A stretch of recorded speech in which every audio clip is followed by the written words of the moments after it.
Good evening, everyone. I'm Councillor Alan Law, Chairman of Overview and Scrutiny. I got to apologise with a little bit of a technical hitch. I think we're running about 6-7 minutes late. Again, apologise. Members of the Commission present this evening are Councillors Jeff Brooks. Oh, I don't see him. Is he an apology? Well, my briefing isn't quite up to date then. Let me just greet him. I've got James Cole, Lee Dillon. I know Gareth Hurley's, he's an apology, late apology. Tony Linden, who's substituting, I know, for Tom Marino, Steve Masters, Claire Rolls, and Tony Vickers. Other members in attendance, I've got down here, but again, I don't see them. Can you help me out? Yeah, Mr. Chairman, Councillor Abbs is substituting for Councillor Brooks as a full standing member of OSMC, and Councillor Patterson is here as a co-signatory of the call-in letter in relation to item 6. Okay, and other members therefore in attendance I've got is Councillor Howard Williston, and I don't see anybody else. Okay. Council officers present to advise and support the meeting are again, they may be very well on video. I can't see. Nigel Lynn, Joseph Holmes, Andy Sharp, Sarah Clark, who's beside me, Matthew Pierce, Gabrielle Mancini, and Paul Martindale. Gordon Oliver to my left is the clerk for the meeting, and the meeting is being live streamed by YouTube, and Vicky Phoenix is the Zoom host. Before we start proceedings, I'd like to explain for the benefit of members of the public who may be watching that tonight's meeting has been held over Zoom and with councillors present and COVID compliant in the meeting room. Please can I ask everyone who's present to make sure they have their microphone in front of them and to speak directly into it. I think that's already been tested, thank you. If we hear an evacuation alarm this evening, it's real and we must leave the building immediately. And we'll give you, just please proceed via safe emergency exits. I feel like I'm the steward. Left and your right, and it will be shown to us by trained officers present. Please follow any instructions given by these officers. The assembly point is the Newbury Station multi-storey car park, and anyone acquiring assistance down the stairs will be assisted accordingly by the trained officers present. So sorry about that bit of a ramble. Do the members have any questions on that? Councillor Dillon. Yeah, sorry, Mr. Chair. Just I know you're having IT problems. Are you able to see all members of the committee? So hands up, or do we need to put our hands up? No, I can now see you. It was the technical problem was simply it just wasn't working. Yeah, it's all working now. But I didn't have obviously time pre-meeting to have a look at everybody just to make sure everyone's here. Okay, so I think we've already done it, but let me formally ask, are there any apologies, please? Oh. Yes, Chairman. We have had apologies from Councillor Gareth Hurley, and Councillor Tony Linden is substituting, and apologies from Councillor Jeff Brooks, Councillor Adrian Abbs is substituting, and we've also had apologies from Councillor Ross McKinnon. Thank you very much. So we go on to item 2. Which are the minutes of the meeting of the 31st of August. Can we check if there are a true and correct record of the meeting? Are there any changes? Do I see any hands? Please put them up on the virtual by the screen. I've got no hands. So can I have a proposer for those minutes, please? I've got Councillor Dillon. Seconder, Councillor Cole. And can we just vote on that, please? Show of hands. All right. Thank you very much. And then we move on to the minutes of the special meeting on the 12th of October. Are they a true record of the meeting? Or are there any changes? Anybody wishing to point out any errors or changes? I don't see anybody. I'd like a proposer for those minutes, please. I got Councillor Marino. Councillor Dillon, will you second? Okay. Thank you. And a show of hands, please, for approval. All approved. I will sign those 2 minutes at the end of, physically here at the end of the meeting. Okay. I've got items from the previous meeting. Next, item 3 on the agenda. And we have action 43 was to do with dates. We have provisional dates for the 2022-23 year proposed. And they're going to be 2 weeks ahead of the relevant executive meetings. I'm not sure what the formal status of this is yet, but the dates, the provisional dates, we put them in your diaries, please. 24th of May, 2022, 6th of September, 2022, 29th of November, 2022, and the 7th of March, 2023. Okay. Actions 47 to 49 are all complete. Action 50 is in progress, and I've been asked to check if Councillor Dillon wishes to take this further. Councillor Dillon? Yeah, still considering, Chairman. Still considering. And Action 51 in progress, check if Councillor Vickers would like to propose this. This is an item you proposed, Councillor Vickers, and you were asked to write to explain why you wanted it. Are you planning to do that still? Are we talking about item 47? 51. Oh, 51. I think we can withdraw that. When I looked into it, I think there is, I mean, I think we may need more information, but it doesn't deserve, I think, a scrutiny in the near future anyway. Okay, fine, thank you. I'll resubmit if I feel there's a need. And at item 52 was an action from the last meeting to look at setting up some task groups, scrutiny program, to look at various aspects of the COVID report we had. That's, we've already agreed now that a COVID task group will be proposed in the work program from September 22. So we can go into the details of that when we get to the September meeting. Okay. I move on to item 4, which are declarations of interest. Any members, any declarations relating to items on the agenda this evening? If you have, could you use the virtual hand, please, so I could see? I got Councillor Abs. Thank you, Chairman. Yeah, simply that I am a ward representative for one of the items on the for discussion this evening. But as always, I'll treat these things with an open mind. Thank you. And I've got Councillor Vickers.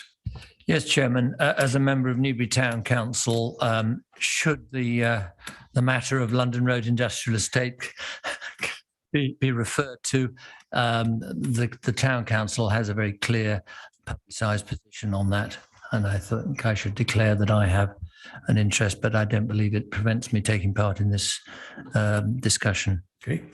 And Councillor Pattenden? Also a member of Newbury Town Council. Same declaration. Thank you. Any others?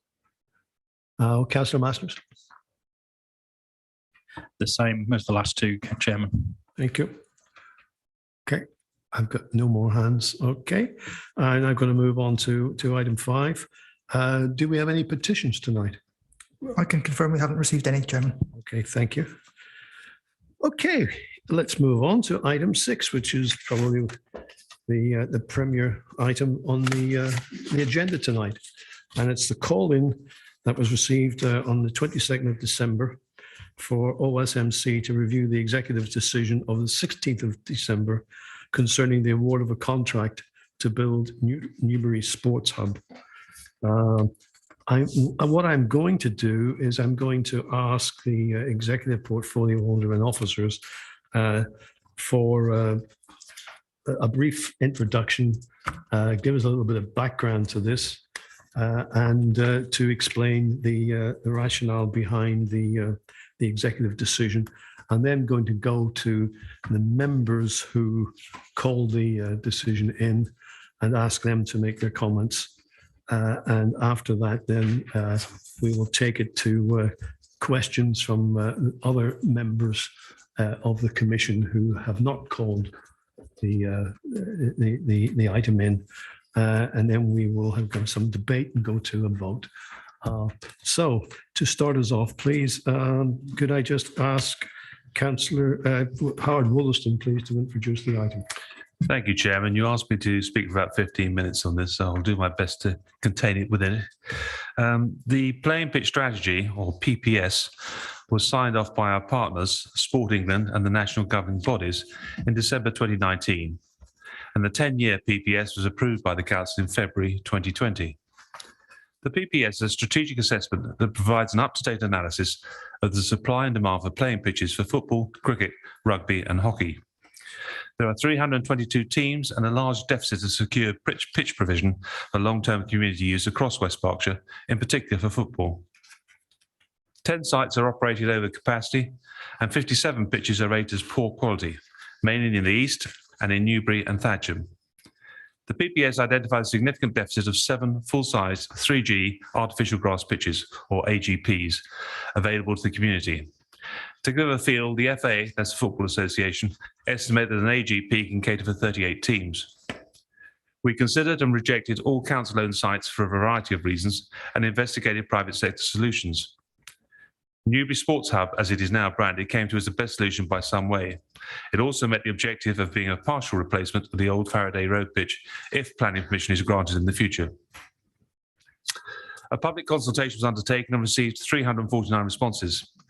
This was reported to the Executive in April 2021, showing 53.1% support for a new sports hub at the rugby club. 35% were not supportive. The development of the new sports ground Step 6 facility had 46.1% support against 27.4% not supporting. An agreement that different sports sharing a facility was a good idea was at 64.1% support and 21.7% not supported. Excuse me, sorry, can we have are there more slides? Yes, there are. Next slide's about to come up.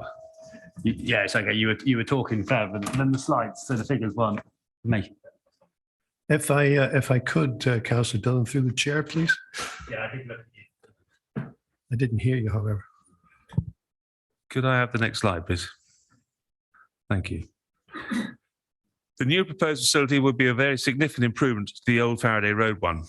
As it says on this slide,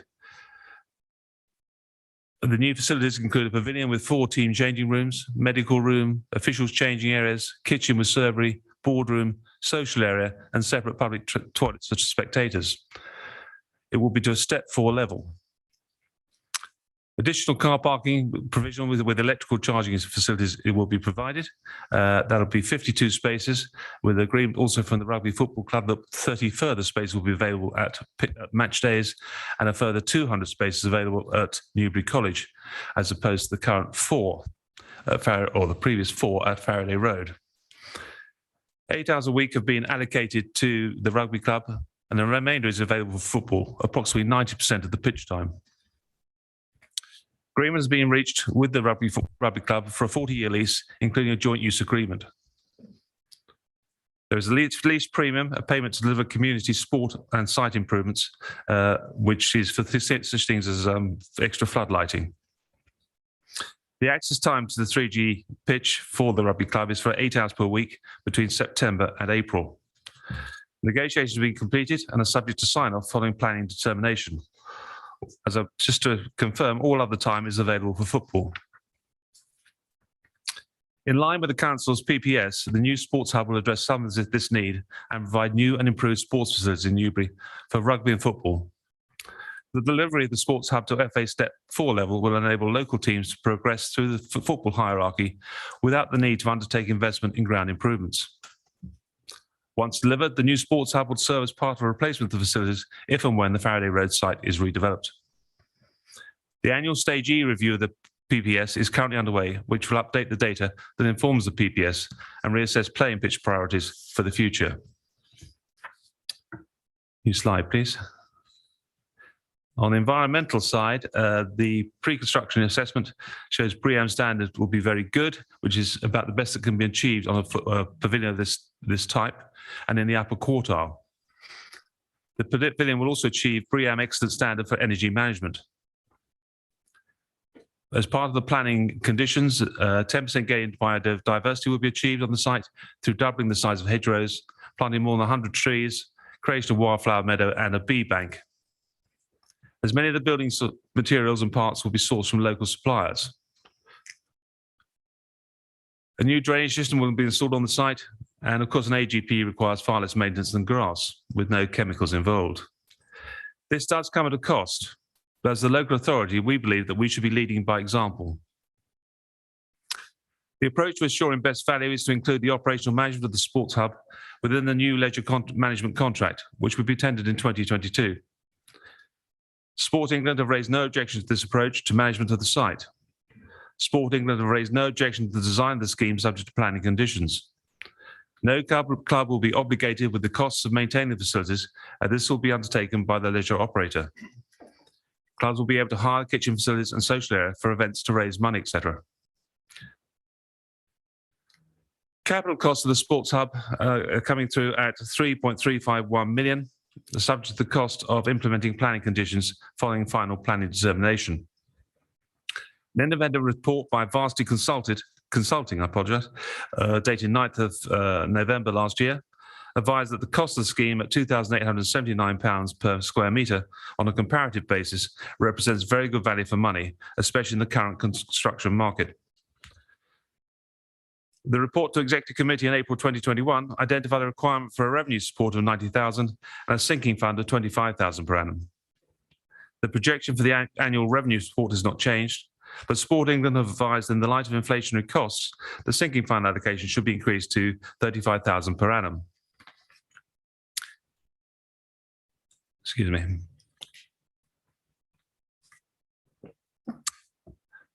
The leisure contract procurement route is competition with negotiation, so there is scope for discussion from the receipt of initial tenders before the submission of final tenders.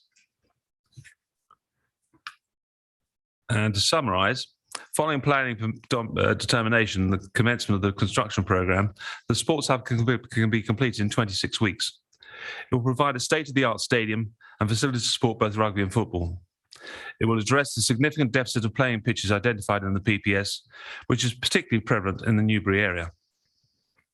It will provide a home venue for football teams and enable them to progress through the football hierarchy. It is fully supported by Newbury Football Club and the league in which they currently play at Step 7. The pitch markings will include a 5-a-side, 7-a-side and junior training, thereby addressing the under-provision of pitches for children, enabling more children to lead active lives, creating significant health and well-being benefits. Thank you, Chairman. Thank you, Councillor Wilson. I'm going to have chairman's privilege here because I did ask for a background to this proposal that went to executive. My understanding is that this was a proposal to award a contract, a development contract. That's correct, Chairman. Am I also understanding, and which is why I was looking for the background, but it's not clear here, that the decision to have a hub in the first place, the decision in principle, was taken at the earlier April meeting? Again, correct, Chairman. Thank you very much. I'd now like to ask who's like to have a proposer for the call in and a seconder for the call in, please. Can I ask who's I'd like to proposing? propose that, Mr. Chairman. Councillor Dillon proposing it, and the seconder, please. Councillor Vickers, thank you very much. And who's leading off? I will, please. Thank you. Mr. Chairman. Okay, so Mr. Chairman, before we get into the main body of the report, prior to the meeting last week, I took advice from officers around the committee's ability to be able to call witnesses. And there were a number of officers who we felt could contribute to the discussion, but we also felt that there were some external bodies, and Councillor Wollaston references Sports England there, as well as the FA and also some of our community groups who actually would end up using this site. So what our intention was, Mr. Chairman, and as I said, following advice from officers, was that quite rightly, we couldn't just call whichever witnesses we wanted to. But that actually it would be down to this meeting because until we've just seconded that, OSMC had not agreed at this stage to undertake any scrutiny review of the matter, and that the Commission had not currently agreed to invite any third parties to attend. However, under Rule of Debate 6.13, there is a paragraph dealing with interested parties, and that's about people attending OSMC to provide evidence shall do according to a pre-agreed timetable. So the officer's advice, Mr. Chairman, goes on to say, therefore, if the Commission resolves that witnesses are required, the timetable for that should be agreed in advance. Obviously, the Commission can only agree something once it sits, and this is our first chance to sit this evening, Mr. Chairman. So, as I said, before going into, and actually my intention tonight, Mr. Chairman, isn't to go into the main body, but it's actually to ask members to support the calls for witnesses to come before OSMC for a more thorough debate. And in terms of timings, we will all be aware that the planning application, and we're not allowed to scrutinise planning, but for factual, is being referenced up to DPC, so the District Planning Committee, which I believe meets on the 2nd of March. If you look at West Berkshire's calendar of meetings, every Tuesday in February is available. So OSMC could, for example, meet on Tuesday, the 22nd of February with our agreed witnesses.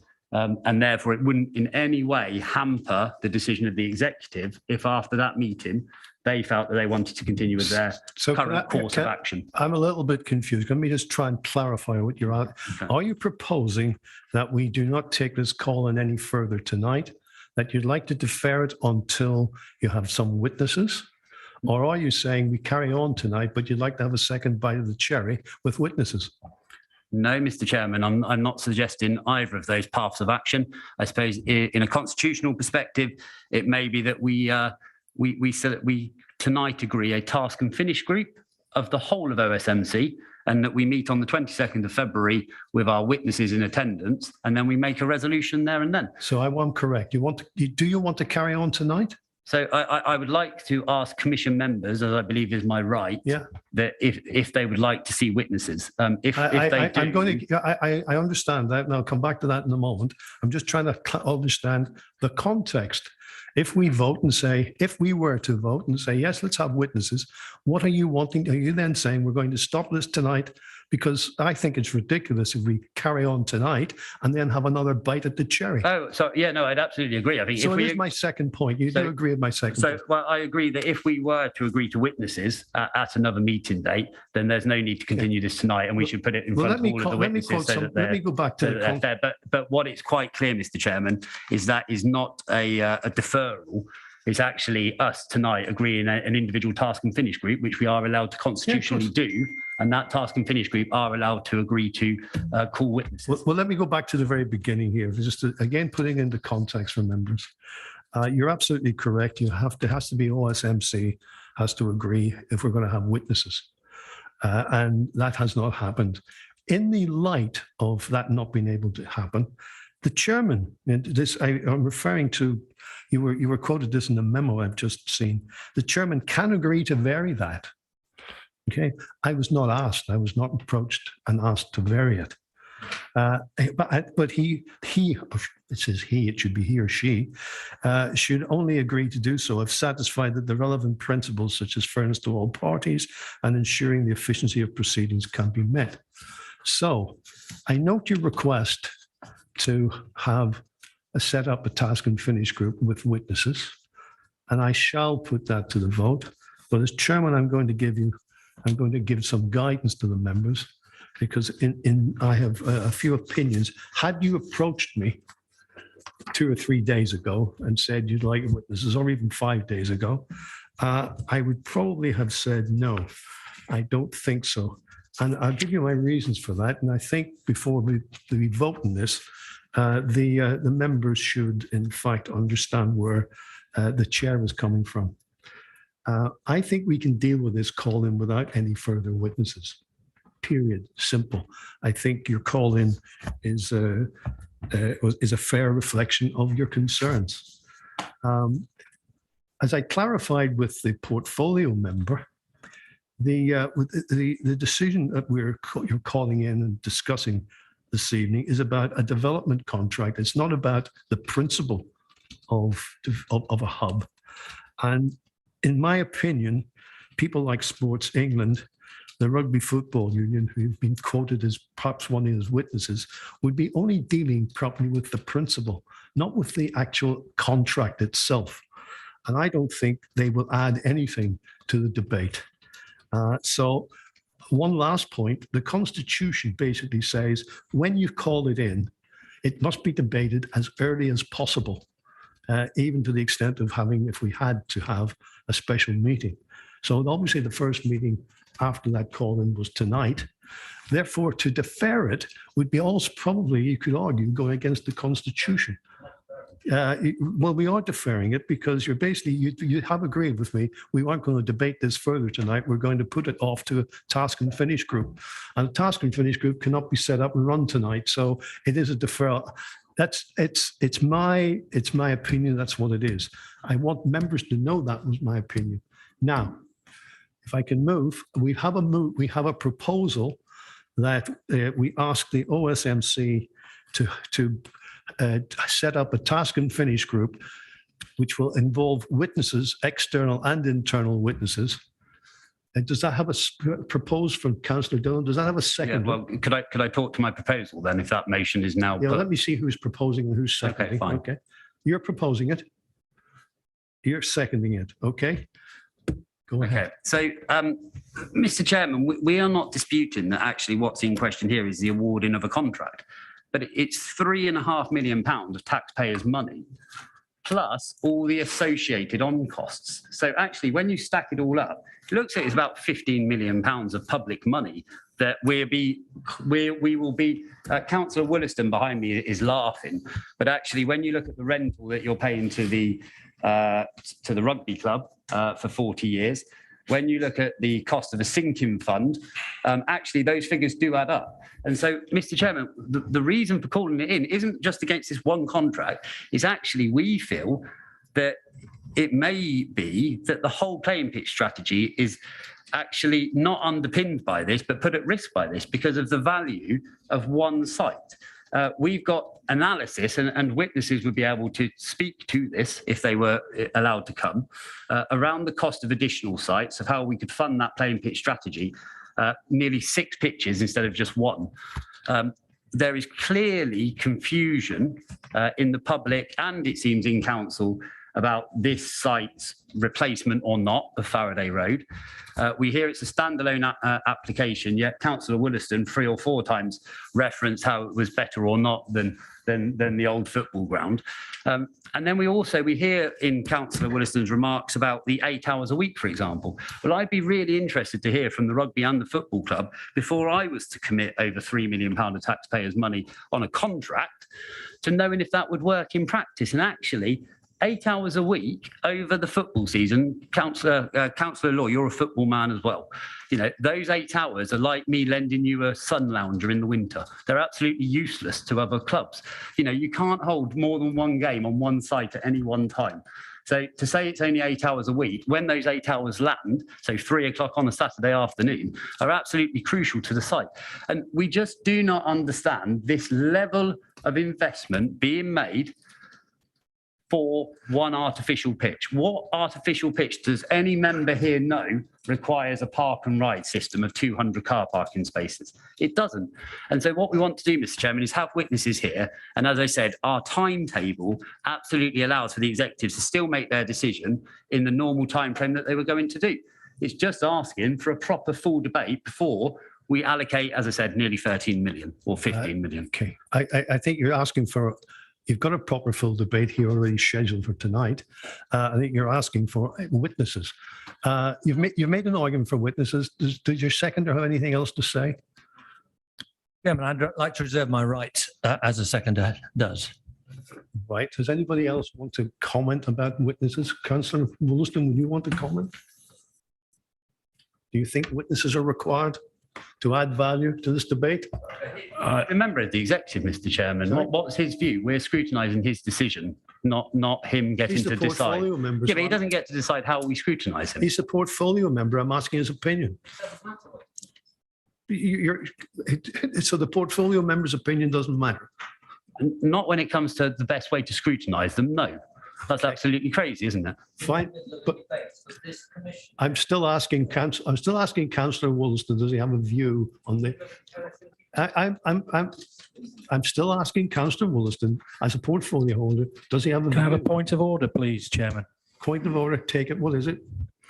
Can we have some legal advice on this, where in the Constitution it is permitted that the portfolio holder is permitted to speak in the middle of a debate and proposal, please? I think, generally speaking, members who are not members of OSMC are permitted to participate, and we will regularly see members of executive. We can see members of executive in the meeting, either in the room or Zooming. And I think it is within the chairman's gift to invite comments from relevant members or statutory officers or officers who are involved in the project regarding the potential implications of delay, should the chairman consider that appropriate. Okay, so if I'm clear, we're debating whether or not we can have a work task and finish group with witnesses, and this has been potentially denied at the behest of the chair, who is now inviting witnesses of his own choosing. This doesn't seem like a very open, transparent and balanced commission. And I think that if this council and this committee has anything to hide, we should be we should be looking to be as open and transparent. Councillor Masters, you've had a ruling that the chairman can call anyone who's in this room or on this Zoom. You had that ruling from the monitoring officer. Please respect it. Can I see can we quote what reference in the Constitution, please? Rather than the officer's feeling. Sarah, do you want to take that? I can do. If you give me a moment, I will find the reference that allows members to comment in this. I would also be happy to comment in due course if the chairman considers it appropriate regarding deferring this item to a future meeting. Okay. In the meantime, I've got a hand up from Councillor Marino. Councillor Marino, do you want to make any comments, please? Yeah, thank you, Chairman. I just wanted to just wanted some clarification before we potentially voted on this. Can a call-in actually have a task and finish group allocated to it? Like, is that something that we can actually do? Like, I understand task and finish groups for sort of, council strategies and all that kind of stuff, but can a call-in item on an agenda actually have a task and finish group? I think we're going to have to ask the monitoring officer that question, because I can't answer it. It's a good one. Councillor Rolls. Thank you, Chair.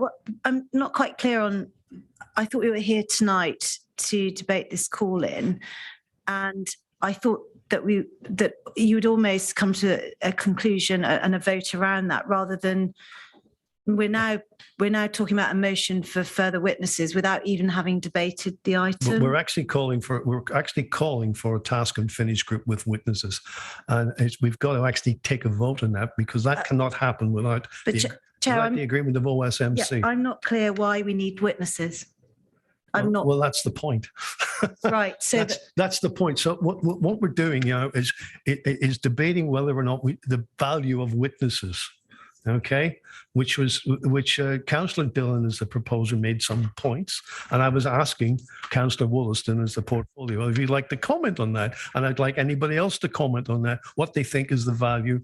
You've clearly stated you don't think there's value. Fine. When we finish talking about this, then I'll take it to a vote. Sarah, are we any clearer? Chairman, I do have my hand raised. I know, but I've got the monitoring officer trying to clarify an earlier point.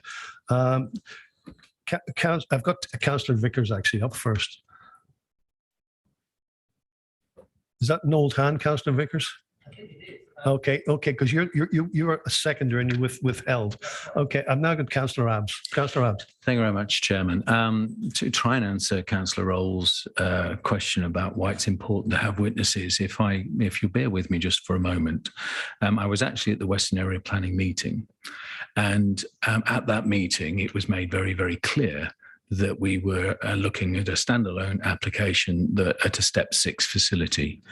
Now, witnesses will be very important, in fact, to when you look at that awarding a contract, which is a direct result of getting that planning permission, to actually establish whether it's good value, which is one of the points that are being made here. So if objections would have been made if it had been actually what he is, Councillor Wollaston is saying, which is basically a step 4. If the planning had been done on that basis, would we even had the decision in time? And so it's really important that the OSMC listen to all of the debate around whether or not a step, as now being sold, a step 4 facility built, and the contract to build that step 4 facility is good value for money, and would it have even got planning permission? We basically in a terrible situation where we're being told one thing one minute and another thing another. And I'm trying to approach this with the clearest and open mind I can, but everybody keeps switching their minds as to what we're doing. I need witnesses to tell me once and for all what we're actually considering. Okay, thank you. That's you made the point. I've got Councillor Masters. Thank you, Chairman. I reiterate my point about the reason we need witnesses is if it's just a conversation between members of this committee and the petitioners, it falls into the case of he said, she said, and there's no material evidence that can be independently verified. Whereas if we can have witnesses who can be questioned as to the process and the timeline and the events, etc., we will get to some idea of the facts independently and without it being partisan. As it stands at the moment, there is very clear partisan lines between the ruling group and the petitioners. And we need to make sure that this process is effectively neutral, which this committee is purportedly to be, but it doesn't appear to be to me right now. And I'm sure it doesn't appear to be transparent and balanced and to the public. Fine, thank you. Councillor Cole. Chairman, it's interesting, this call for witnesses. Witnesses would be necessary if this had not gone to consultation. Are you telling us that it has, is anybody telling us that this has not gone to consultation?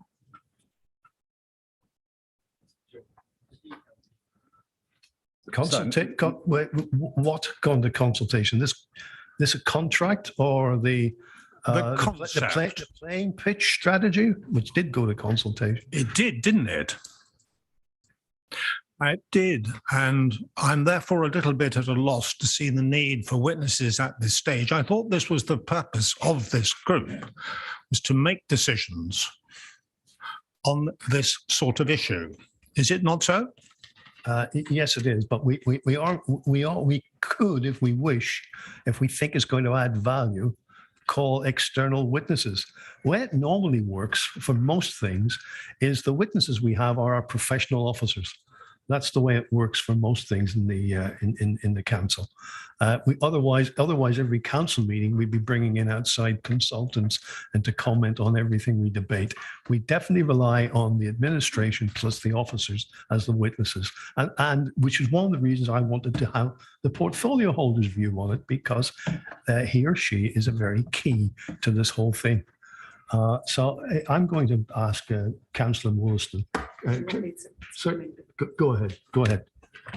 Just clarification in response to the question regarding members and officers' ability to attend meetings of the executive. There is a general provision allowing attendance of members and officers to give accounts at Rule 633 of the Constitution, but also in terms of the procedure following a call-in, and to I think that this will be relevant to this consideration of the proposal. This is a call-in of a decision that has been taken by the executive, and there are rules for dealing with matters that have been called in. But on that note, if a member of council wishes to speak to a called-in item and they're not a member who signed in, they can request the permission of the chairman of the commission to speak to the item, having given the requisite notice. So I think the chairman is indicating that he has given that permission on this matter to the relevant executive member.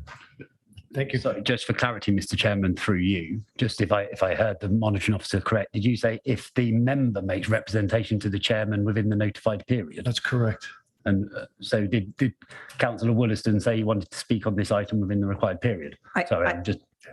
Councillor Wollaston has indicated that he would be speaking to this, and I'm aware of conversations that have taken place indicating that Councillor Wollaston would be attending the meeting this evening. I believe that the chairman had outlined his intention for how that would be dealt with to relevant members earlier in the week as well. Thank you. I'm sorry to put you on the spot, but I think there was a good point that I asked. Can a call-in be subject to a task and finish group? Well, so the rules don't explicitly preclude that, but I think what it does state is the procedure very clearly for dealing with a matter that has been subject to a call-in. It states that when a request has been made, the chairman of the commission, in consultation with the executive leader, should convene a special meeting of the commission as soon as reasonably practicable. And I think that is important. It is generally not considered necessarily acceptable to let it run to the next meeting of OSMC. And the Constitution at 6.4.6 states what should happen at OSMC following the call-in. It talks about the process, and it indicates that the matter will be disposed of at this meeting. And I think that the reasoning for that is quite clear, that OSMC shouldn't be used as a mechanism to prevent the ordinary business of council being delayed inappropriately. I think we can ask other officers to give comments on that. And I think in the same way that certain legal challenges need to be brought promptly, there is a requirement for OSMC to deal with call-ins promptly, that this item will have been on the forward plan and the intention known earlier. So this is after a decision has been taken that the matter's been called in. So it's not a pre-decision scrutiny, it's post-decision. And I think the procedure is fairly clear here, or it is very clear. The process is, it comes to the meeting. The process that happens at the meeting is that the commission can either make recommendations to go back to the executive, or it can concur with the executive decision. So if I understand that correctly, then I'll come to you in a minute, Councillor Dillon. If I understand that correctly, what you're saying is Councillor Dillon's proposal for a task and finish group is not applicable to this call-in. Well, I think there is a proposal to do that. I think that the commission needs to consider whether that's appropriate, given what is in there, and the procedures do indicate that it should be dealt with at the first meeting and as a matter of urgency. Which is this meeting. Councillor Dillon, you want to comment? Yeah, thank you. So I would say that we are dealing with it at this meeting, and that we're making a resolution of how we should further deal with it so that we get the best outcomes for the taxpayers of West Berkshire. That's a secondary point, really, Mr. Chairman. Would the monitoring officer accept that my proposal of having a special OSMC on the 22nd of February, on Tuesday, 22nd of February, where there are no meetings scheduled in the public diary, would still allow the executive to fulfil their functions as if a decision was made tonight, given that the contract is subject to planning permission, which isn't going to district parish conference until the 2nd of March. So there is no way that the proposal I am laying down tonight, Mr. Chairman, stops the executive from being able to carry out their functions. It just asks for us to be able to call people here so that we can get a proper understanding of if this proposal can work in detail on the ground, because I don't believe it can.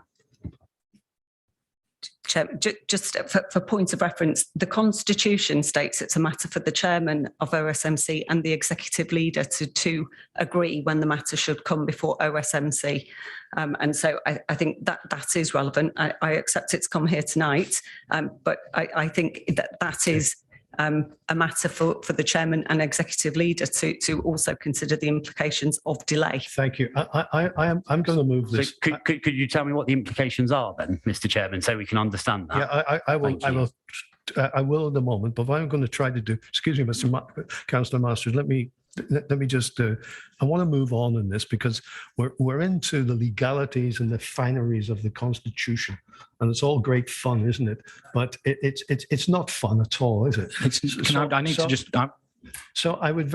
Chairman, I think that remark is disrespectful of us members. We are trying to get the best scrutiny we can for an important decision involving over £10 million of this council's money. Is that a point of order? Well, it's either a point of order or a complaint against you, Chairman. To say we're having fun. Why are you interrupting me? Chairman, because I resent use of the word having fun when you're talking about us. It was very much said, if you listen to me properly, maybe we could play it back. It was a tongue in cheek, we're having fun, aren't we? And they then went on to say, no, we're not. Okay, we're going through very intricate debates about our constitution and the legal interpretations of it. And we have an officer who we got to respect here, monitoring officer, who is actually giving us the interpretations when things are not as clear and pointing out, they've answered Councillor Masters' question when he said, well, where in the Constitution is that then? And she then told him. So, it's all above board, but we could be here all night debating all of this. As chairman of this meeting, what I'd like to do is move on. And the reasons that I'd like to move on is one of the things that I wanted to do, and I did tell everybody, I don't want to go off piste on this. We had your 6 bullets for your call-in, and you had one action on that bullet, and that one action was to defer to go back to the executive and tell them, don't sign the contract at this time. Okay, there was no action here about having a task and finish group. You did not call that in to have a task and finish group. Now, let me just finish. You are, in fact, therefore, you're making the point about witnesses, and I think it's a valid point. Should we or should we not have witnesses? And we're having that debate, and I'd like to get that debate finished and have a vote on it, and then we can go back to this call-in. Councillor Dillon, do you have anything else you want to speak? No, Mr. Chairman, apart from I wouldn't have proposed it. When I asked the officers about having witnesses, I've read the comments out, and one of those was task and finish groups as well. I'm not accepting it's a deferral, because then you're trying to trick me into saying, right, well, that's it, you've chosen to pull the item. So, I mean, almost a continuation of this existing OSMC meeting, so on the 22nd. I'm just after due diligence, Mr. Chairman. Fine. Okay. I've got Councillor Masters. Councillor Masters. Thank you, Chairman. Yeah, I think we're going around the houses here. What's the difference between previous OSMC call-ins where we've then set up a task and finish group? You're denying that at this point, something that has happened time and time before. I've been told here we have never had a task and finish group on a call-in, and in fact, it's the monitoring officer has made it clear that it's very dubious under the Constitution that we can have. But we also have a planning application that's going forward on a contract. The contract is subject to planning. What happens when this? Of course. And so, of course, why not get the scrutiny before planning?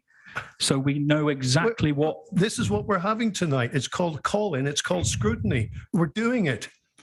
We're doing it, and I'm trying to get past the point where there's a proposal that we should have witnesses. Now, it can be debated that proposal should be witnesses to this meeting, and therefore that request should have come in to me to set up as part of the item number 1 here. Mr. Chairman, that wasn't the advice from officers. That wasn't the advice from officers to come and speak to you about it, Mr. Chairman. It was that the Commission has to decide whether it chooses it. That's why I was raising it tonight when the Commission met. You've seen the email, so you can comment. You said you've seen the email. No, I can't comment on what the officers did or did not say to you. What I can comment on is the Constitution, whereby the chairman has the right to basically say yay or nay on this. And nobody approached me to say yay or nay. That's the only point I'm making. I'm going to ask Councillor Wollaston, please, to comment. Then I'm going to go. I'm taking nothing else from the floor other than the seconder, Councillor Vickers, and then I'm going to go to a vote as to whether or not we should have a deferment or a task and finish group with witnesses. That's the vote. Are you happy with those terms of the vote, Councillor Dillon? I am, Chairman, but I'm also not happy with the leader there shaking her head on camera, directing her Conservative members. Well, fine. Councillor Wollaston, anything to say, please? Thank you, Chairman. Can I reiterate what I said in my presentation, that we have had an independent report already by Varsity Consulting, dated the 9th of November 2021, which was advised the cost of the scheme at £2,879 per square metre on a comparative basis represents very good value for money, especially in the current construction market. And as such, I really do not see the need for any further witnesses. Thank you. Councillor Vickers.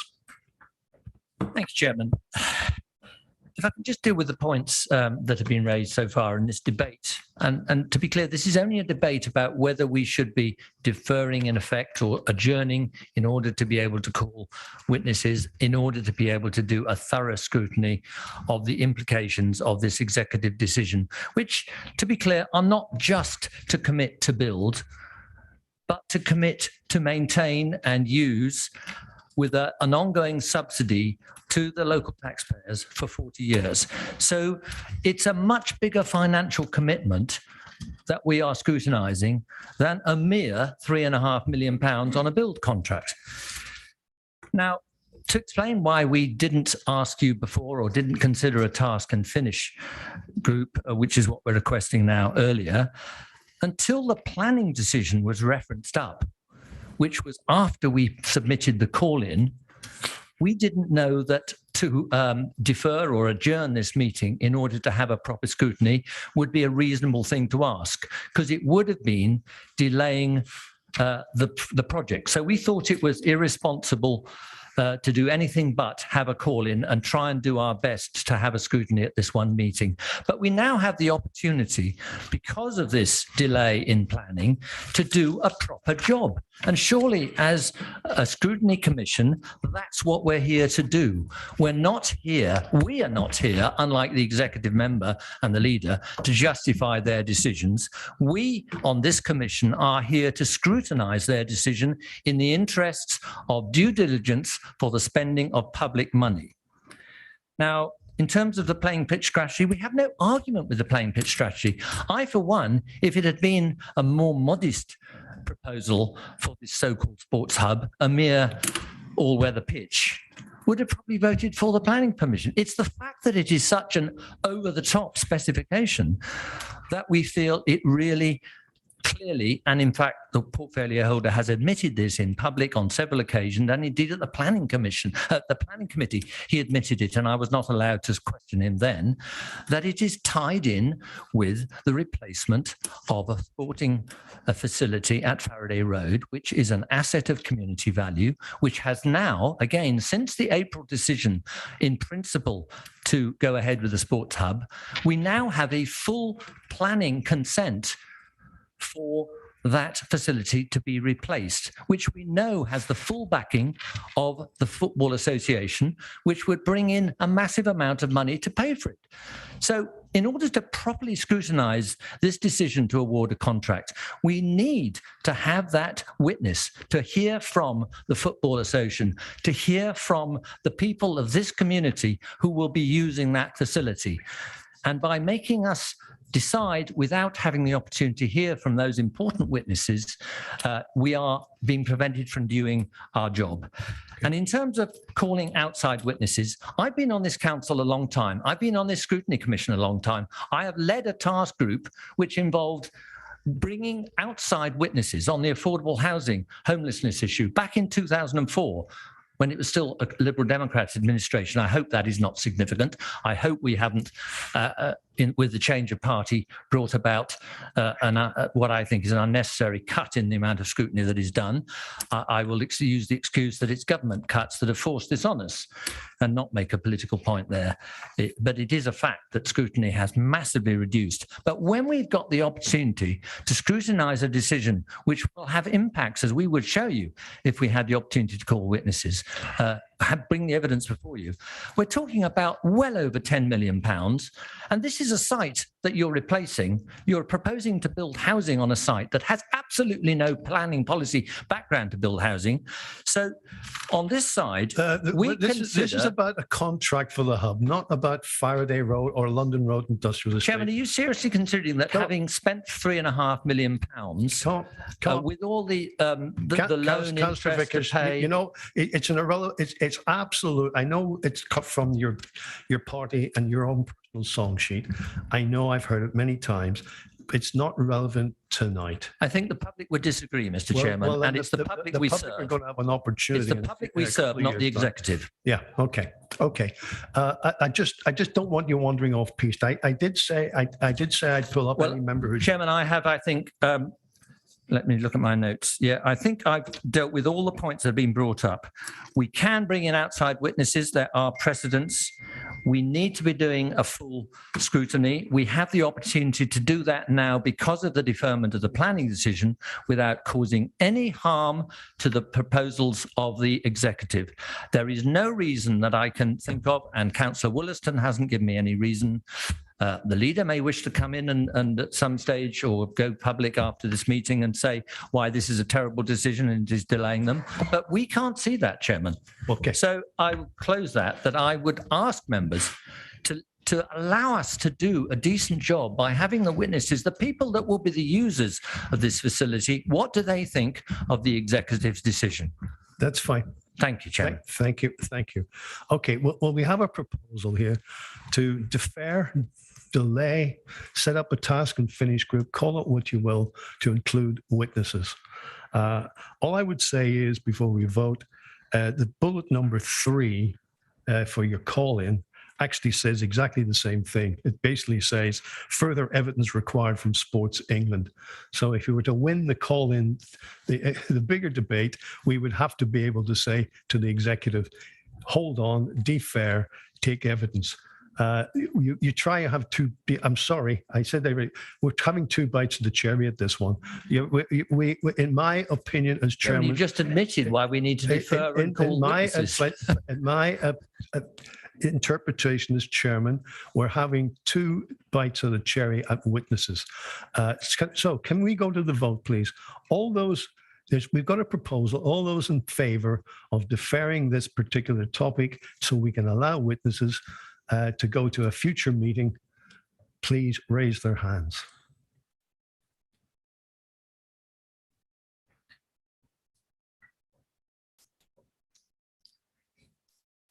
I've got 4. All those against, please raise their hands.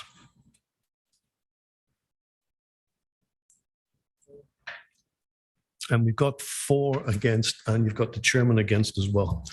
So the motion, the proposal has not been carried.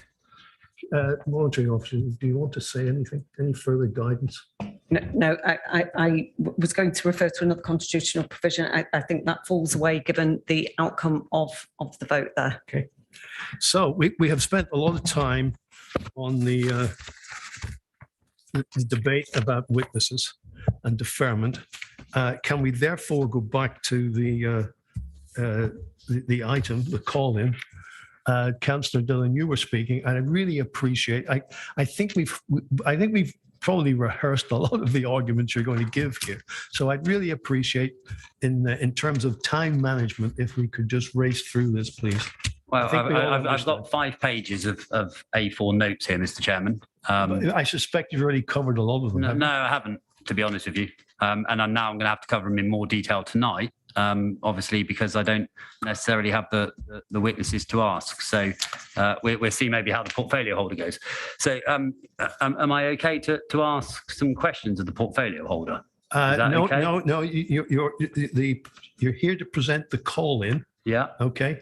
And as I said in my email, once you've done that, questions on clarification to the call-in members and to officers will be made by other members of OSMC. Then questions of clarifications to officers from the call-in members. So that's stage members. 4 for you to ask questions. Just make your points, please. Certainly. Okay. Thank you, Mr. Chairman. So I'm going to go through each of the call-in items and then raise points underneath that of why we felt that this needed to be called in and we needed some more information before we felt that the executive could sign this decision off. So the first point is an over-design specification to meet the existing play and pitch strategy, which could result in a potential for less funding for other sites. And again, this will come out in the questioning, but I'd be keen to get a figure. So maybe Councillor Williston can work on this in the meantime of what he thinks the total cost of this project is over its life, because we need to compare apples with apples. And when we're committing £3.5 million up front, we need to understand what that will lead to in terms of total exposure for the council. But equally, Mr. Chairman, as well, we need to understand what the total cost of that site is to be able to prove or not if it would harm the strategy. Now, if you were to extrapolate the cost of this current site, you could deliver six AGPs across the district. So that would suggest to us that this is an over specification as required in the play and pitch strategy, which actually just asks for 7 3G pitches, not with a sports hub, not with a park and ride. One would consider that that's only required if you're doing a replacement for a football club in the town centre. Step-wise, planning has been recommended for approval as a step 6 facility, but design-wise, it is equal to step 4, again, an over specification. The cost for the standalone pitches are excessive because of the actual location. There's a subsidy for the rugby club and, in our view, an unsustainable business case because of the operating model that they've chosen. And again, in that overall design, which if you strip that back, you would have more money to be able to deliver the rest of your play and pitch strategy. The council has approved applications for a replacement 3G facility at Faraday Road. And that actually, under the business case, I think that went, would provide a net income, which would actually allow for the fulfilment of one of the 7 3G pitches and then allow that funding to be moved to cover the remaining 6. So all in all, a much better way of being able to deliver a cohesive play and pitch strategy across the whole of the district. The Avison Young report, because Councillor Williston in his remarks did link this back to the replacement of Faraday Road. The site there, the Avison Young report, Mr. Chairman, talks about a financial gain of £3.5 million from the development there. So actually, to solve a £3.5 million or to gain £3.5 million from Faraday Road, you are potentially committing 13 to 15 million at the top of the hill. There are shortages of other sports facilities in the district as well, not just football and rugby here in Newbury. And so again, that money could be used to cover the rest of the play and pitch strategy. And as we said, there is no pitch in the country that has a park and ride scheme for just a 3G pitch. Shall I move on to second point, Mr. Chairman, of the call-in notice? I actually thought that was many of your points all rolled up into one, but you... No, so a lack of clarity of the sports hub's purpose in relation to the old London Road ground. So again, I'd be interested for Councillor Williston in his comments later to be able to answer the question of why does he keep drawing direct comparisons between the two sites if this is a standalone. There was clearly confusion at Western Area Planning around whether this was a standalone pitch or not. And actually, even in the executive's own papers for approving this decision, multiple times they make reference to London Road within these actual exec papers that we called in for this decision. If you look at National Planning Policy Framework, paragraph 99, talks about existing open spaces having to be re-provided. This pitch is going on an existing pitch, so that pitch will now need to be re-provided as well. More expenditure for the council, and yet we're committing £3.5 million today without knowing what that re-provision looks like.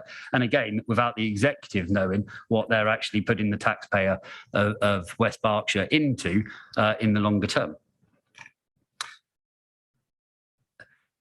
So the exec decision to award the contract is based on it being a replacement for Faraday Road. As I said, it's mentioned 7 times in the report on page 35, 1.1, on page 35, 2.2, on page 38 under policy, on page 40 under council strategy priorities, under page 41, 4.10.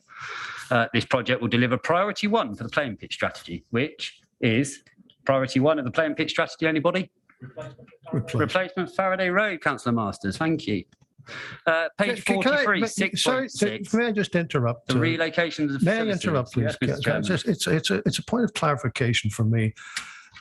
You keep making the point that the papers say that this is a replacement one of its purposes is a replacement of Faraday Road. Yeah. Is anybody contesting that? Yeah, the leader of council and your planning officers, Councillor Law, maybe you need to be closer to the detail on this one. Well, I'm reading the same papers. Councillor Wollaston at the very planning meeting. Fine. I just want to clarify. Yeah, Thank no you. worries. I think you're as confused as the rest of us, Chairman. Yeah, that's why No, witnesses no, would have been useful, Mr. Councillor Law. I'm not at all confused. Well, okay. I think you are, in all respect, Mr. Chairman, from that comment. No, I'm not at all confused. I understand it to be a replacement for the pitch. Oh, good, but that's not the administration's view. So that's That's why I brilliant. said I'm not confused. You're not confused. Okay, that's good. Fine. That's nice to hear that there is acceptance on the Conservative benches that this is a replacement for Faraday Road. I didn't say that either. So- I said I'm not confused. Yeah, you're not confused, and you're a Conservative member. I don't represent. I don't represent the opinion of all of them on the bench. No, I said Carry on. it was Carry on. good to see it on the Conservative benches, is what I said.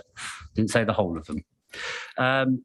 On page 36, section 3, the implications and the impact assessment table says the site will be developed to achieve a step 4 football ground grading standard, a higher grading than Faraday Stadium. So now we're not just replacing Faraday Stadium, we're going over and above on it. And I think actually Councillor Wollaston said at an executive meeting that he wouldn't spend 13 million on this site if it wasn't a replacement for Faraday Road in a previous meeting.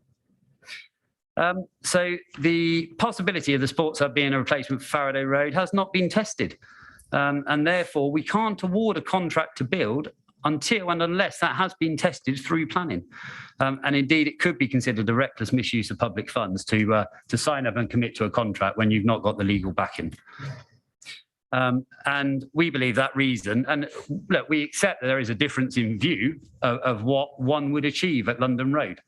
But we are quite clear and open about what our vision would achieve and what the implications and the impact of that are, rather than, and as again, as Councillor Wollaston has said, Mr. Chairman, this could partly become a replacement for Faraday Road in the future as well. So, you know, the council executive really are trying to hedge their bets. And to be honest with you, playing each committee off against each other at the moment. There is a further requirement for evidence from Sports England, the FA and the RFU over the split use of the ground, which is the point I raised in the witness debate, Mr. Chairman. But it's about how that site is actually used. And if we are, again, committing that much taxpayers' money, it has to work properly. And we simply don't believe that to be the case. And we think if we had the sports bodies here, then we would have been able to probe that thinking and really understood it.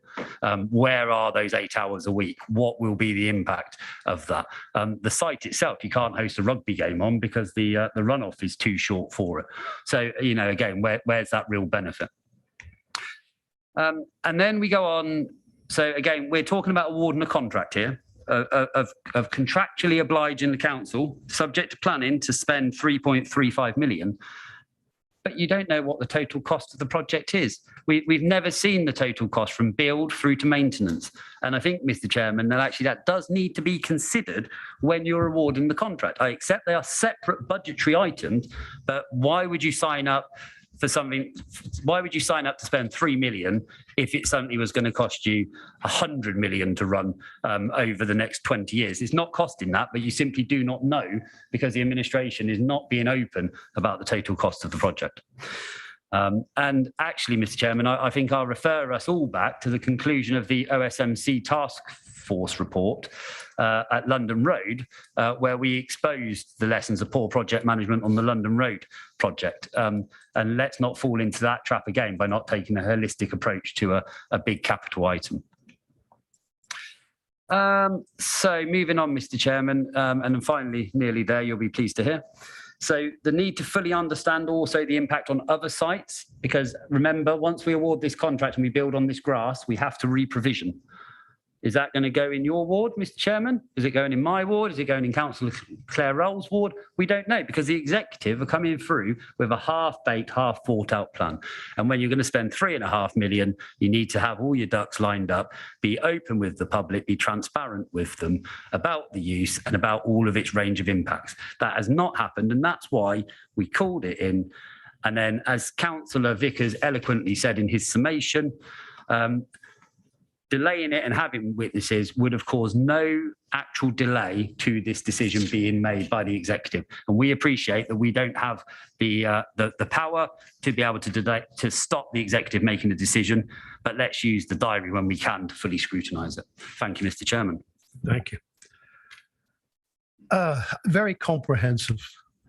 I know, as you stated to me prior to the meeting, every member has got a right to speak. I would appreciate, however, if whoever's going to speak next on this keeps it nice and short. And if, as soon as they say one thing that you've already said and spoken about, I'm going to cut the debate short. Yeah, they're going to cut this debate short. So who else wishes to speak to the call-in? Oh, I got no hands up. Okay. Right. I shall therefore go on. Chairman, my hand is Councillor Abs. Oh, sorry. Well, I left that a bit late, but Councillor Abs, go ahead.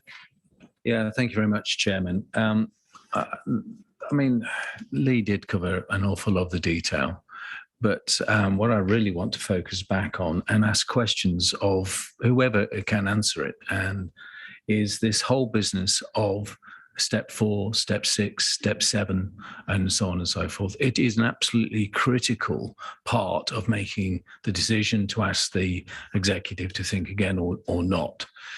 My understanding of the playing pitch strategy is that it actually only requires a step 7 in actuality. So, and the Western Area Planning Committee were asked to reference a standalone step 6.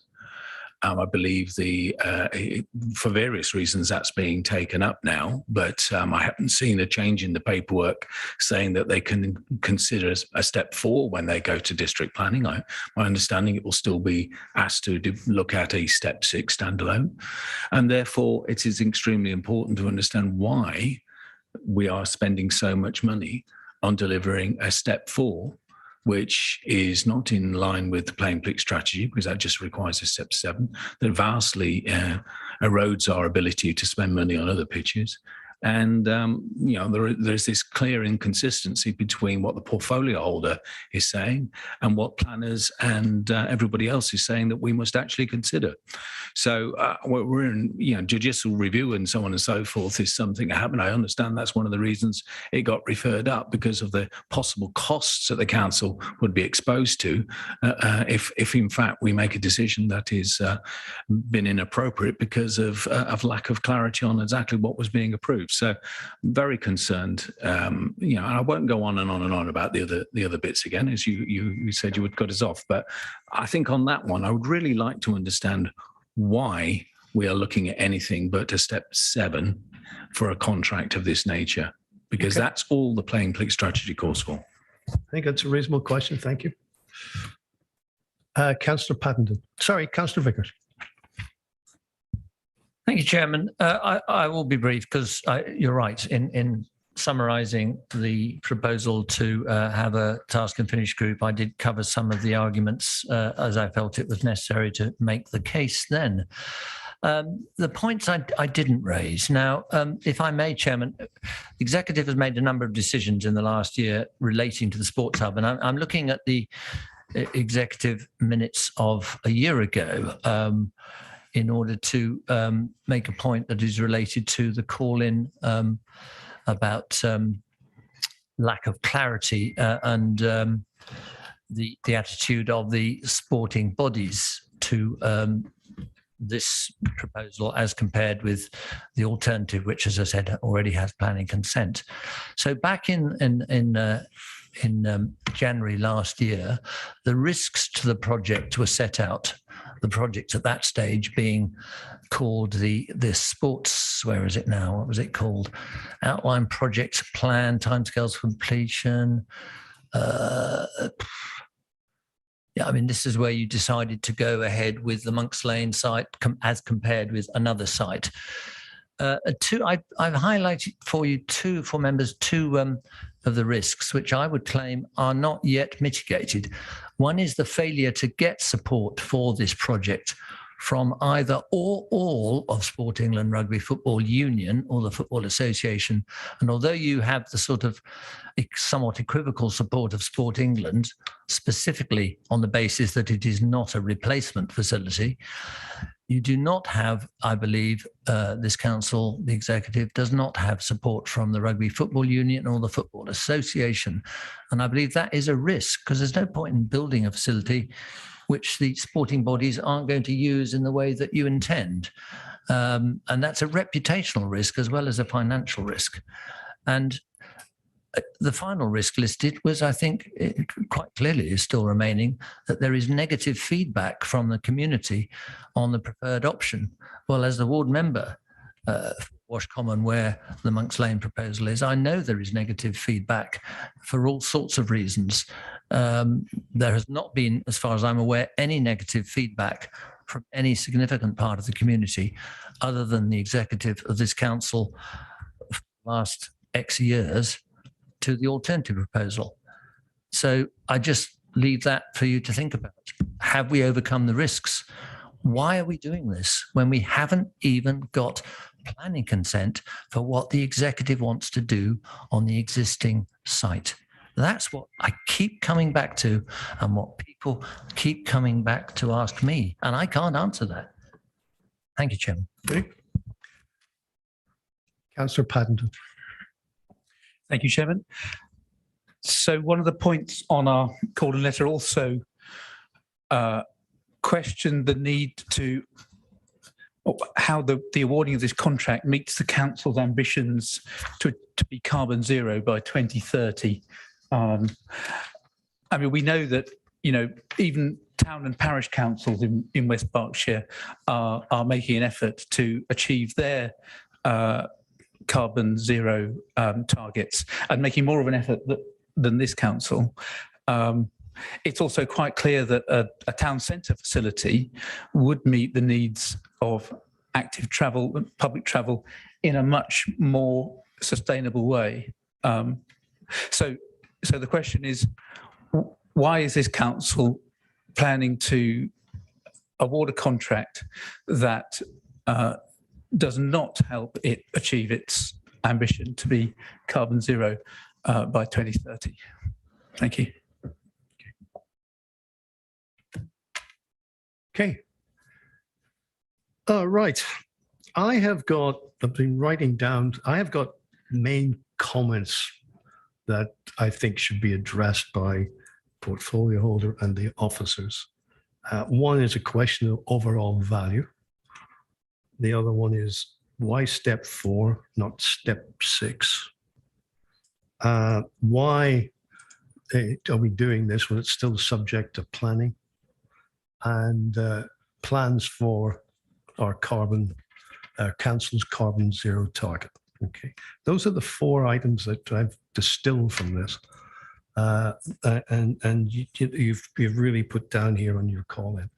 I did have my suggested sequence of events was questions of clarifications from call-in members, but I think as the way the debate has gone, I'd like to give the opportunity to the portfolio holder and officers to address those 4 questions, please.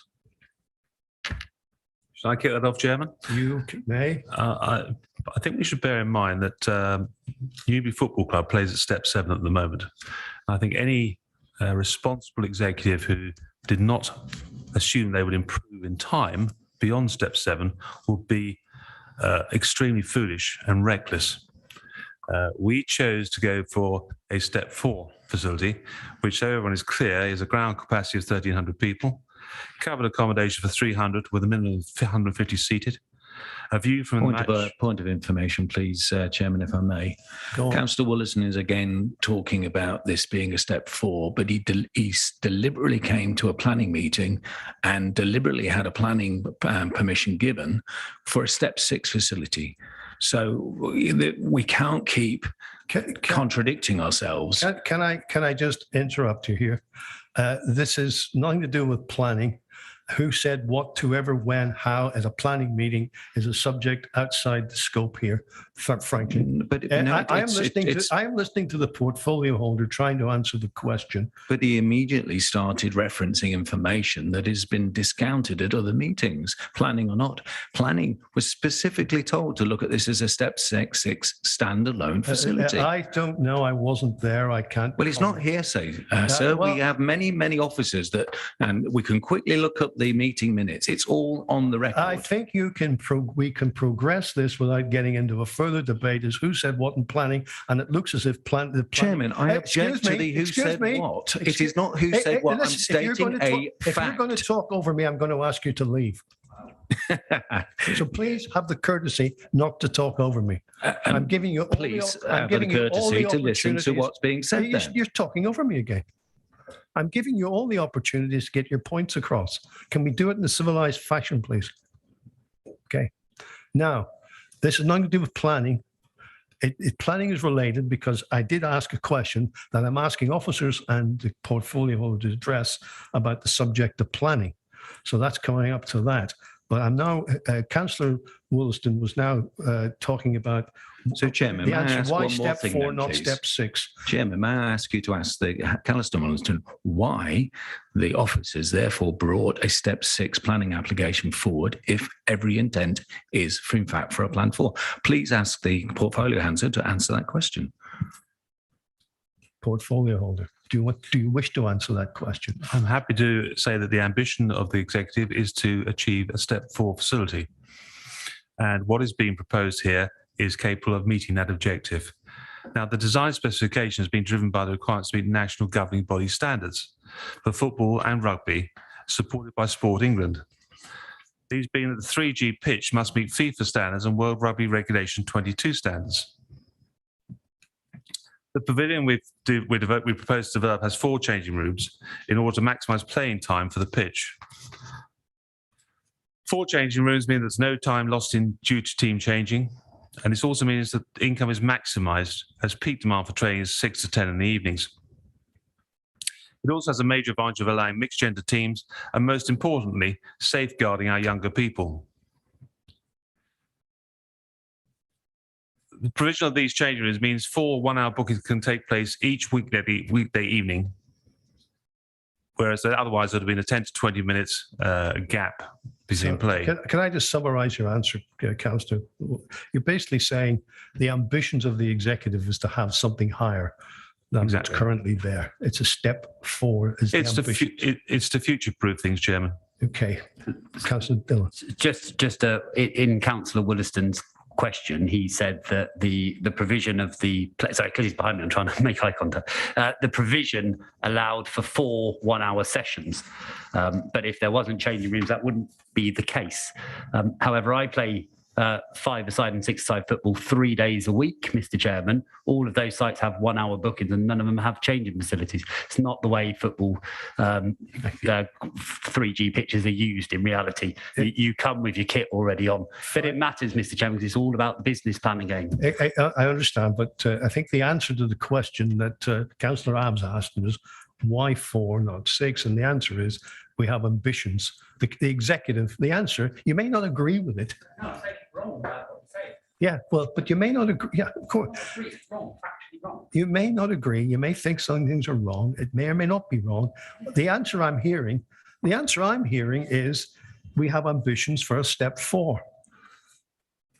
But he also said that it allows 4 one-hour bookings a night. And that is not true. You do not need the sports, you do not need the changing rooms to allow for 4 one-hour bookings a night, Mr. Chairman. You may or may not be right. Well, I am right because I play football 3 times a week and I don't use a changing room. But you may or may not be right, and it may or may not be a relevant point. It may or may not be a relevant point. The point is, I think the point is, I'm trying to make this for Councillor Wollaston. I think the point is the ambition of the executive is for a step 4, for whatever features and benefits that brings. But Chairman, if sorry to interrupt, I do apologise, but come back. The planning application on which everything is based is not for a step 4. It was for a step 6. So why an ambition may be for a step 4? That's fine. But the planning application, the thing that we have to do due diligence on about has proper process been followed properly, clearly isn't, because a fraudulent planning application has been brought forward. No, you're making assertions and very emotive words like a fraudulent application. When somebody applies for something that's blatantly not what they intend, it's fraudulent. Okay. Chairman, can I make a point of order? I'm finding this debate rather uncomfortable. It's quite aggressive. And as a woman in the chamber, I don't particularly like the tone. So can we just sort of calm down as members? I don't think we're portraying ourselves in good light to the members of the public either. Thank you. And I'd agree with that. Who wants to deal with the other questions? Overall value, why subject to planning, and our ambitions to achieve net zero by 2030 as a council. Those were the other 3 questions that came out for this call. Chairman, I think I've addressed the value one already. We have had an independent consultant saying that we are getting value for money in this scheme. Just for clarity, Mr. Chairman, is that on the contract build or the total project cost? Sorry, Joe, I need clarification. What do you mean by that? So the independent report, Councillor Wollaston, made a reference on value. Was that based on the £3.35 million construction value, or does it include the ground rent payments, for example? Precisely what you said formally. And I will point out to you that if we had to go and buy another site, it would cost us an awful lot of money. You don't have to buy another site. You've got one at Faraday Road. Councillor Vickers, that was out of order. Councillor Wollaston, would you please try to address there's been a question and criticism as to the fact that it was subject to a contract was subject to planning. Would you like to comment on that? I didn't find that unusual, but obviously if some of our members do. Well, I think it's I can't imagine anybody would actually award a contract if they hadn't got planning consent. Yeah. Mr. Chairman, you're misrepresenting our view if you feel that we have a concern that you'd have a contract with a provision that says subject to planning. I think it's a question that we asked the leader at the executive and said, oh, we're pleased that that's included. I believe that was Councillor Masters asked that point, made that point. That's why I wrote it down. That's fine. Let's move on to the next one then. Ambitions in the contract to achieve net zero. Could he answer the question on value based on the total project though, cost? I thought he had. But well, he said a piece of land would cost more, but I mean, in terms of, one piece of land, what would be, and I appreciate he has technical or background experience in this, but, and also, do you have to purchase another piece of land? What if you partnered with a school? He's making a very direct comparison, Mr. Chairman, again, only one other type of option. I thought your question was that it wasn't clear what the total cost and value of the whole project was. Yeah, that is absolutely right. Yeah. So it is not clear, and I'd like Councillor Wollaston to give us an answer. Well, on that. Yeah. Okay, I would agree with that. Councillor Wollaston has tried to answer, but let's give him another opportunity. Let me try again. We are trying to produce a first-class facility for the benefit of Newbury and West Berkshire. We're not talking about just a basic 3G pitch. We're talking about a proper facility which the community can be proud of and it can be used. Now, if you were to try and build a similar facility anywhere else, you'd find exactly the same costs. We've been through it with a fine-tooth comb. The only differences are the fact that we're paying a relatively limited amount of money to fund some community rugby, and we are paying a ground rent for 40 years. But we are not having to buy any land.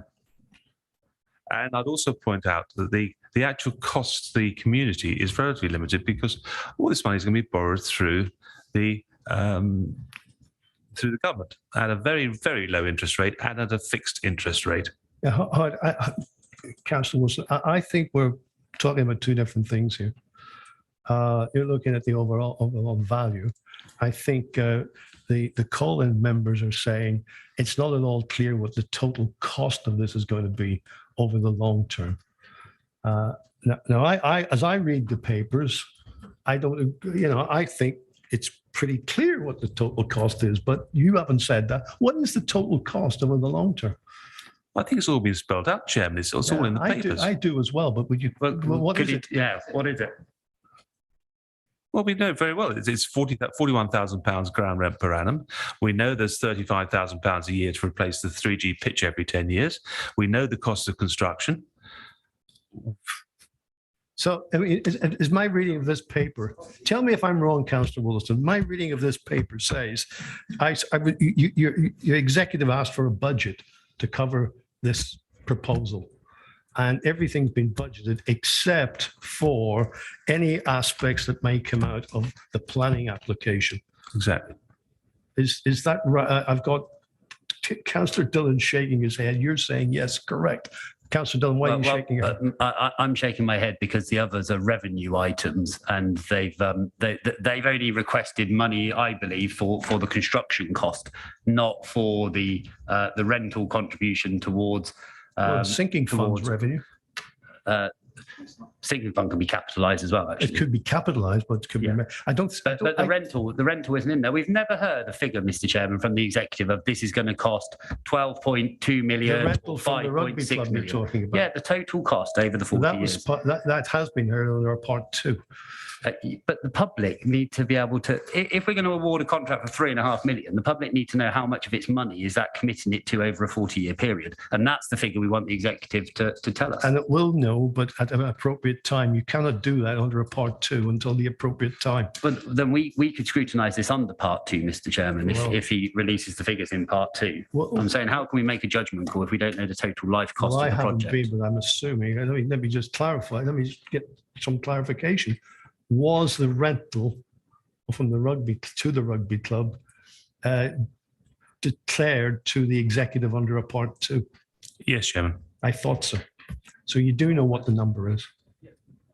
But the public don't, Mr. Chairman. A total cost. What's wrong with total cost of the project? That doesn't breach anything to part 2. It would be very simple. If we did have that, I could subtract what's in here in the public domain, and I figured out what's the part 2. Not quite that simple, Chairman. That's not what we're going to be doing. I think he just said what the part 2 is in public. I didn't hear. I didn't hear anything about that. You said the what, sir? I think the lease to the rugby club was the part 2 item. The lease to the rugby club. Yeah, we didn't say what the figure was. He did say what the figure was just then. Oh, did I didn't, Joe. Sorry. Well, there we go then. But now you know. Now you know the total cost. So could the portfolio holder now tell us the total cost? I'm not going to ask him to do that. You're going to have to be simply because the total cost of this is people who are in part 2 know exactly what the total cost is. I agree. At this point in time, the public don't, and this thing pick up on the slip that's been made. So and they will not know until contracts are announced, and it's appropriate then to tell people total transparency what that cost is. But because of commercial sensitivity, you cannot declare that publicly until such later times. So asking for a total cost, including part 2 commercial sensitivity, is irrelevant. It's not proper. Right. Can I move on to? Let me go on to the ego side of the thing. Who's answering? Sorry, Chairman. Any officers answering, or what? Officers are very quiet, I notice. Sorry, Chairman, point of order. I'd quite like to hear from the officers as well as Councillor Williston on each point that you've raised, especially because we have the expertise in the room. I'd quite like to hear it. And also, just as a general point, I'm finding this debate quite frustrating. I'd quite like to hear from Councillor Williston and the officers on your specific points with less interruption. Right. Okay. Concur, I've got to leave the portfolio holder to, as he's the responsible person here, to. Excuse me, Chair. I have a point of clarification. Let me finish, please. I have to leave it to the portfolio holder to guide who says what in defense of this calling. Okay. So I think it would be good if we heard from officers, but that's up to the portfolio holder as to whether or not he wishes. Chairman, I was going to suggest this next point on carbon zero is addressed by one of the officers anyway. Fine. Okay, let's do that. Who's doing it? Paul Martindale. Okay. With regard to maximising the environmental benefits of the scheme, there's been several layers of approach to this. We have subjected the design of the scheme to a BREEAM assessment. And we have, as mentioned by Councillor Wollaston, had a sort of pre-assessment which has advised us that we can achieve a BREEAM rating of very good for the building, which places the building in terms of its green criteria in the upper quartile for all new buildings. The energy management for that system will be air source heat pumps. There'll be a number of features within the building, such as low energy lighting, pure electricity provision for the kitchen area, no use of hand dry towels, all hair dryers, etc.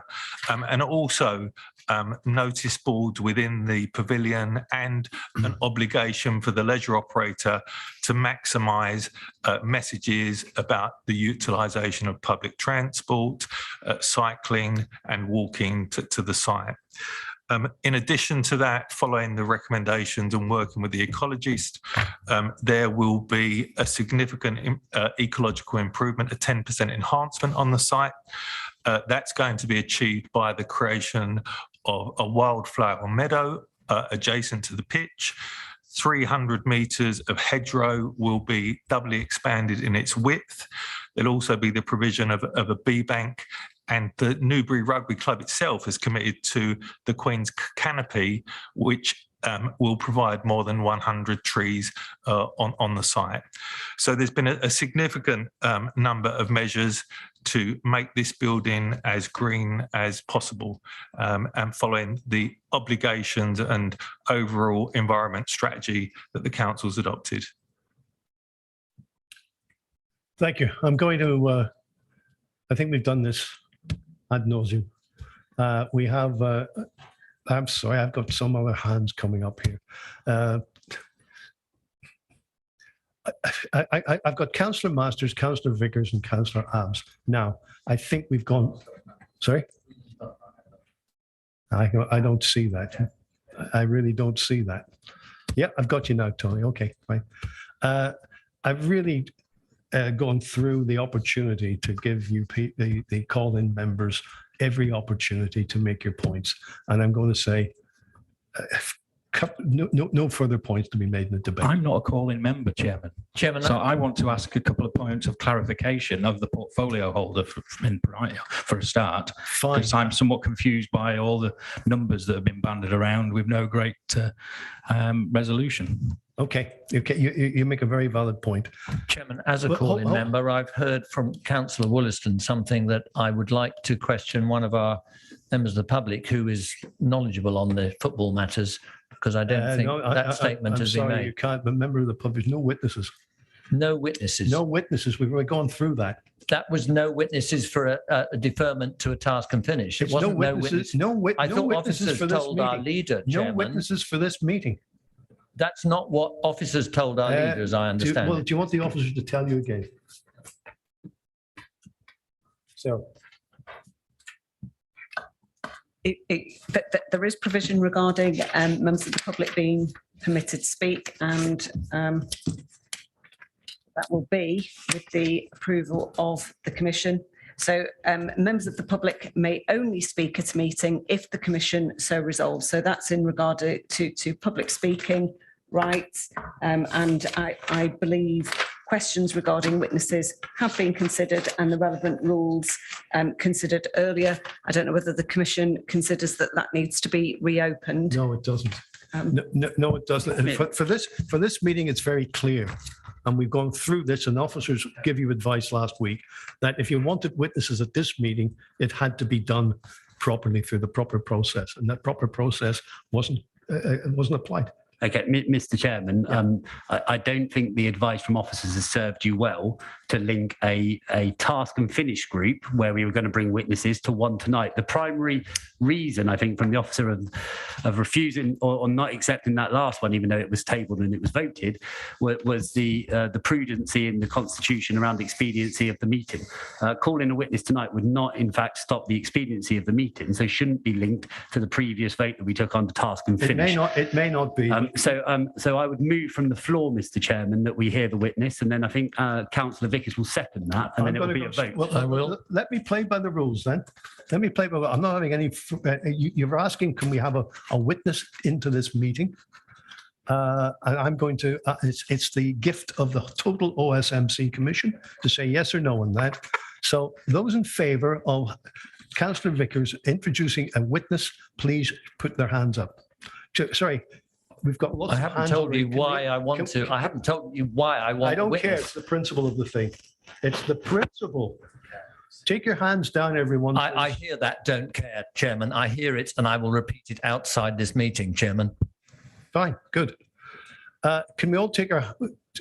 I'm assuming the hand. Can we all take our hands down, please? I want to vote. I'd like to ask some clarification before I vote, Chairman. I'm not fully availed of any facts that I feel are relevant, and I've got a question to the portfolio holder.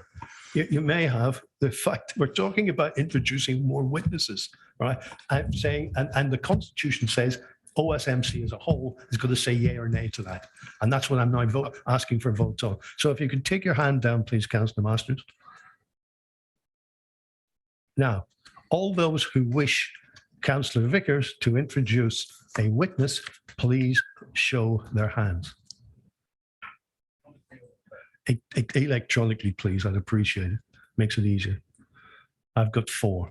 All those who do not wish to have a witness, please show their hands.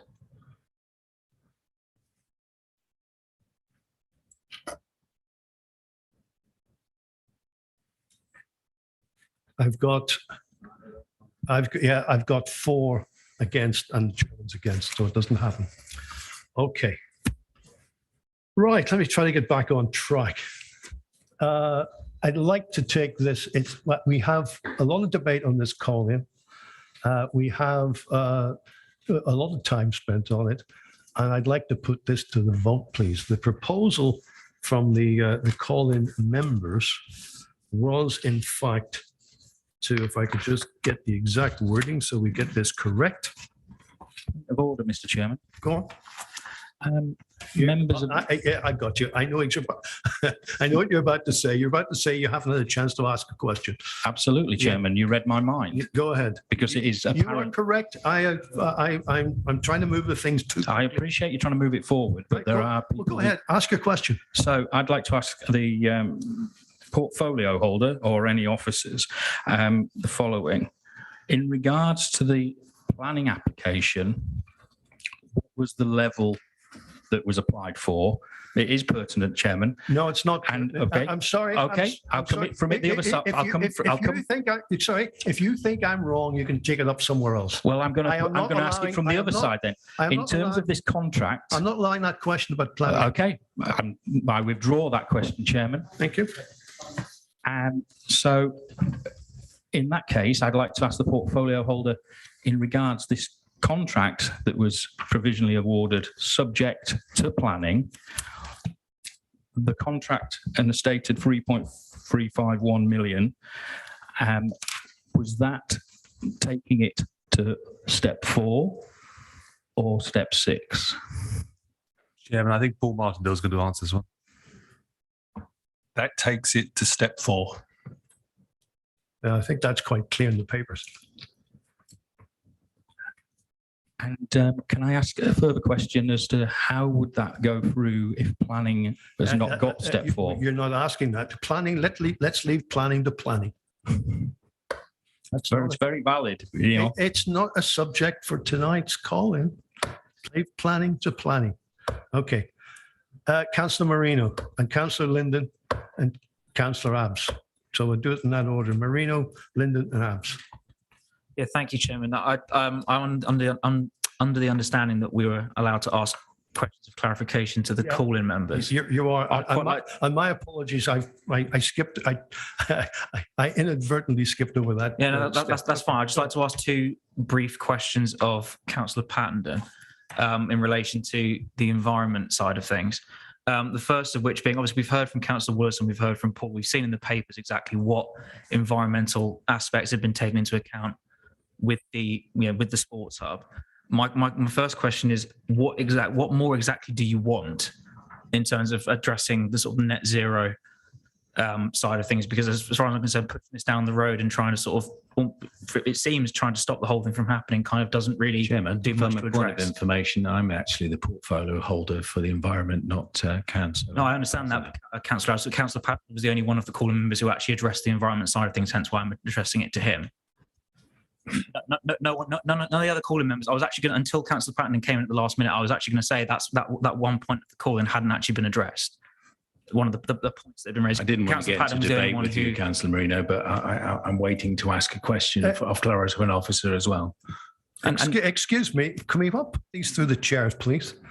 I think Councillor Marino's point is very valid. It was Councillor Pattenden who raised that issue, and I think it's valid to ask a question. Sorry, and the second question, just based on what Councillor Pattenden said when he spoke, I'd just quite like you to defend the assertion that Parish and Town Council was, I'm not, disparaging what they've done at all, obviously myself being on Tilehurst Parish Council, but I'd quite like you to defend the assertion that Parish and Town Council are doing a lot more than this district council is to address the environment side of things. So if you could address those two, Councillor Pattenden, I'd be grateful.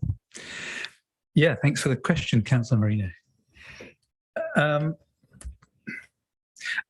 think it would be really useful to have quantified. We've heard some of the things that are going to be included in this sports hub. But it would have been really useful to have heard how the percentage to which they're going to contribute, if at all, to this being net zero. And we didn't hear that. So I think that was why I wanted to raise the question. It's true. As you know, Councillor Abbs is our environment spokesman. But, lots of others of us are also concerned about the environment. And so I think it was a valid question from me as well. As far as town and parish councils go, we've had this this debate in full council and executive as well about the current progress of West Berks Council to meet its 2030 goals, and we know already from Newbury Town Council that they've already reduced their carbon footprint by significantly more than West Berks. So that's just one example of a town council that is doing better than West Berks, and maybe it's the same for yourselves at Tilehurst Parish Council, in which case I would congratulate you. I'm going to stop this because the question probably wasn't really pertinent to this debate tonight, and neither was the answer. But there you go, Councillor Linden, please. Thank you, Chairman. I want to be brief, and I know you've been asked for questions, but I just really want to just add some just quick general points. One, I agree with what Councillor Tom Marino and Claire Rolls has said earlier about how the meeting's going. I understand there's political opposition to this. So, I've read it in the papers, New Week News and etc. on this, and I take that into account. In terms of planning, I think it's a red herring. You can put a variation and we could be advised if we need additional changes from number 6 to number 4 or whatever. I think that's quite minor, and we're not discussing planning here. We're an overview, scrutiny and management commission. So that's what I'd like to say, Chairman. Thank you. Thank you very much. Councillor Abbs. Yeah, thank you very much, Chairman. It was a question really for the officer. Paul, and he was talking about the good things that will be done to get the 1.1%, and that's kind of almost a legal requirement already, although not quite on the statute books yet. So yes, we have to do it. It isn't that we're choosing to do it; we kind of have to do it. But anyway, one of the obvious things, and I was hoping T could explain, is I couldn't see any solar. I've never seen any solar. You talked about air source heat pumps. So what are we really? Why isn't there? This is such a good value, but it's such an expensive facility. Why hasn't it got, at least carbon zero? And all that stuff about the buildings can't do it. I'm sorry, there are lots of off the shelves net zero buildings on the market. So, and that's again a fact that you can just be looked up on the internet. But anyway, I'd love to hear from Paul as to why they've chosen not to put solar on it. Well, I would actually say to you, I want to cut this short. It's a very valid question, but it doesn't really cut to the center of this debate. The center of the debate tonight is The main point on Paul. the whole ego thing was on the call in. We're not getting into details of how that ego may or may not be, and why didn't we do this and why didn't we do that. So, but it's about value, Chairman. It is, but yeah, you've made the point. The officers already answered it, and I'd like to move on. I've got Councillor Cole, and then I'm definitely going to the vote. Thank you, Chairman. I think it's been a strange discussion, this in a way. We seem to be looking at providing a much better facility than the town currently has, and yet we're arguing about it. I do have one really rather minor point of detail within the numbers. For Councillor Wollaston, I went through the costs. The client contingency at 3% seems low. Am I wrong? Thank you. I did discuss this with officers, and again, I think Paul Martindale is probably best to answer that question.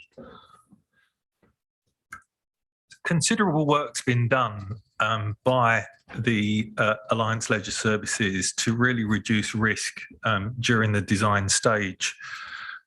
That's included multiple surveys, and that process of undertaking the surveys has given the contractor a very clear view as to risk and cost.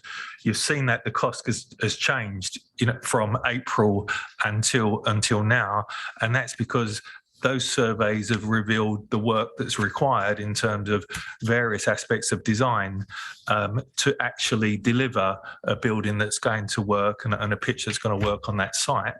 So because that detailed knowledge is now known, it's been reflected in the revised costs of the scheme. And that's the reason why we're able to reduce the contingency to 3%. Thank you. So you're very confident in these numbers? The building has now gone through, substantial amount of design, moving towards cost certainty. Effectively, there could be additional costs which are associated with planning conditions, but we are now at the stage where we've done substantial design and moved to a point of cost certainty. Hence, there's greater confidence levels in these costs. Hence, the contingency set at 3%. Thank you. Thank you, members. We're now going to go to the vote on this. There is a proposal from the call-in members that their alternative course of action tonight would be not to award the contract at this point in time, and to obviously to look at further evidence and all the things that have been discussed tonight. So the proposal on the table is not to award the contract at this time. So I'm going to ask, it's been properly proposed and seconded, and I'm going to ask those in favour of that proposal, please show.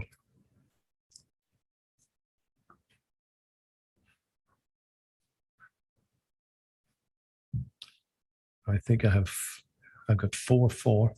All those against the proposal, please now show.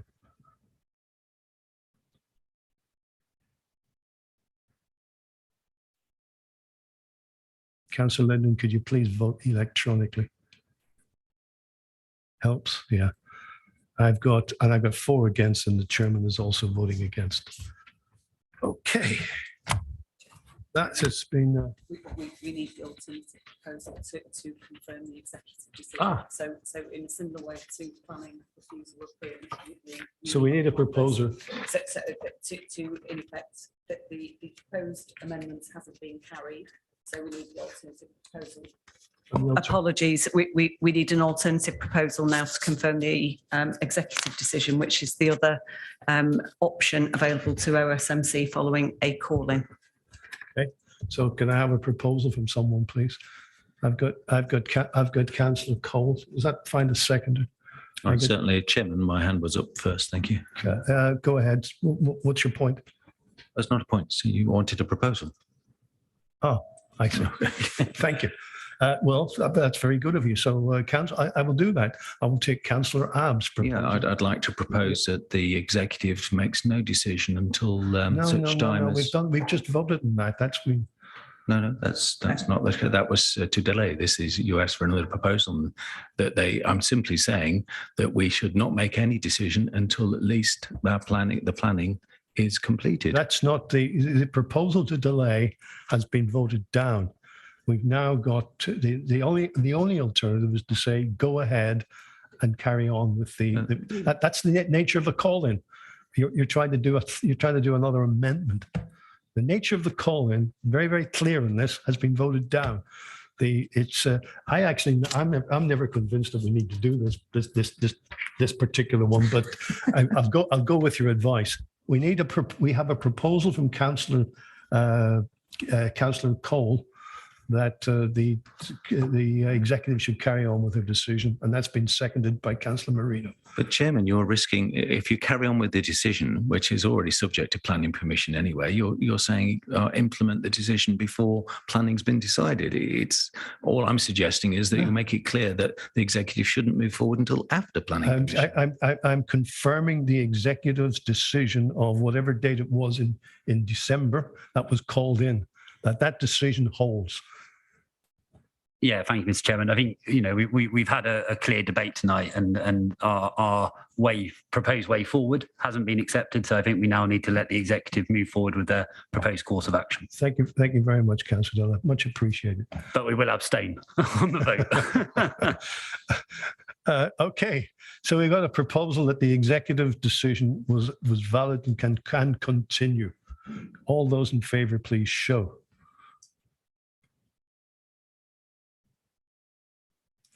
And I'll do myself. So that's. Sorry, Chairman, was it seconded? I didn't. It was seconded by Councillor Marino. Yep. Right. Thank you.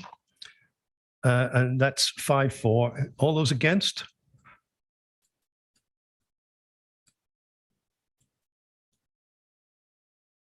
I don't see any against. I think we'll be I'm assuming Chairman. they're all abstained. 5 abstentions or 4 abstentions. Thank you. Okay. Do you want to have a 5-minute break? I think it'd be appropriate. So let's take a 5-minute break. Some water.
Members, I think we're all here. Can we take our seats, please? And then we move on to item 7 at last, which is the operational review of our communications and engagement strategy. So I'm going to invite Gabrielle Mancini to present the report which we have in front of us. Gabrielle. Chairman, if I may. Who's that? Councillor Doherty. Yes, go ahead. Do you mind if I just introduce the report as it is actually my portfolio before I hand over to Gabrielle? Is that okay? That's fine. Go ahead. I just want to have a point of personal explanation because Councillor Dillon in the last debate, which I decided not to get involved with, made a point about my shaking my head. I was shaking my head, Councillor. I was shaking my head at the disbelief of the behaviour that I was seeing before me, the complete lack of respect for the chairman and the procedure of the Constitution. And I entirely agree with Councillor Rolls around the debate that I've just witnessed. And I do fear for members of the public watching that debate and the type of lack of respect that I've just seen. So I just wanted that personal point of explanation. However, saying that, I really do hope that we can move forward this evening because actually the work of OSMC is really valuable to the council and it's something that, you know, as chairman of this, I always try to attend if I possibly can because I welcome the opportunity to scrutinise this work. So first of all, I'm really happy to be here tonight with the review of the communication engagement strategy, which I introduced back at council as executive back in October 2020. And I actually like to thank the Commission for asking us to bring forward a review of this report, because actually for me, this is a real success story. And having gone through the last 2 years of responding to COVID, I think it's really good and it's really just as valuable that we look at some of the successes of West Berkshire Council. And for me, this is one. Back in 2019, when I had the first LGA peer review as leader of this council, we were told that our communications needed to be improved. We were told that we consistently hide our light under a bushel. In fact, if Councillor Brooks was here, he would tell you that was the second time that had happened. So from going from there in the autumn of 2019 to December 21, receiving awards for the work that this strategy has brought forward, I am immensely proud of the team as their portfolio holder. So I just really hope that the Commission will give this report the due consideration that it deserves. While I talk about awards, that isn't the only thing. This is about the residents of West Berkshire. And I would say that time and time again, I have had members of the public come up to me unprompted and unasked to compliment the communications that have come out from West Berkshire Council over the last 2 years. So I'm really proud of this work and I really hope that the Commission give it the due diligence that it deserves this evening. So thank you for that. And I'm very happy to hand over to Gabrielle. Thank you. Gabrielle. Thank you, Chairman. So constant, effective communication with our residents. Microphone.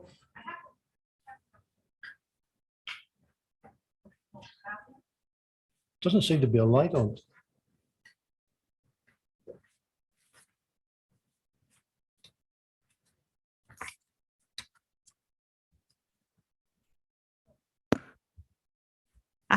Is that better? Yeah, much. Fantastic. I can hear myself too. So as I was saying, constant, effective communication and engagement with our residents, businesses and stakeholders and our partners is really key if we're to ensure that we are as open and transparent as an authority as we possibly can be, and if our community is to be as involved with our work and the democratic process as we'd like them to be.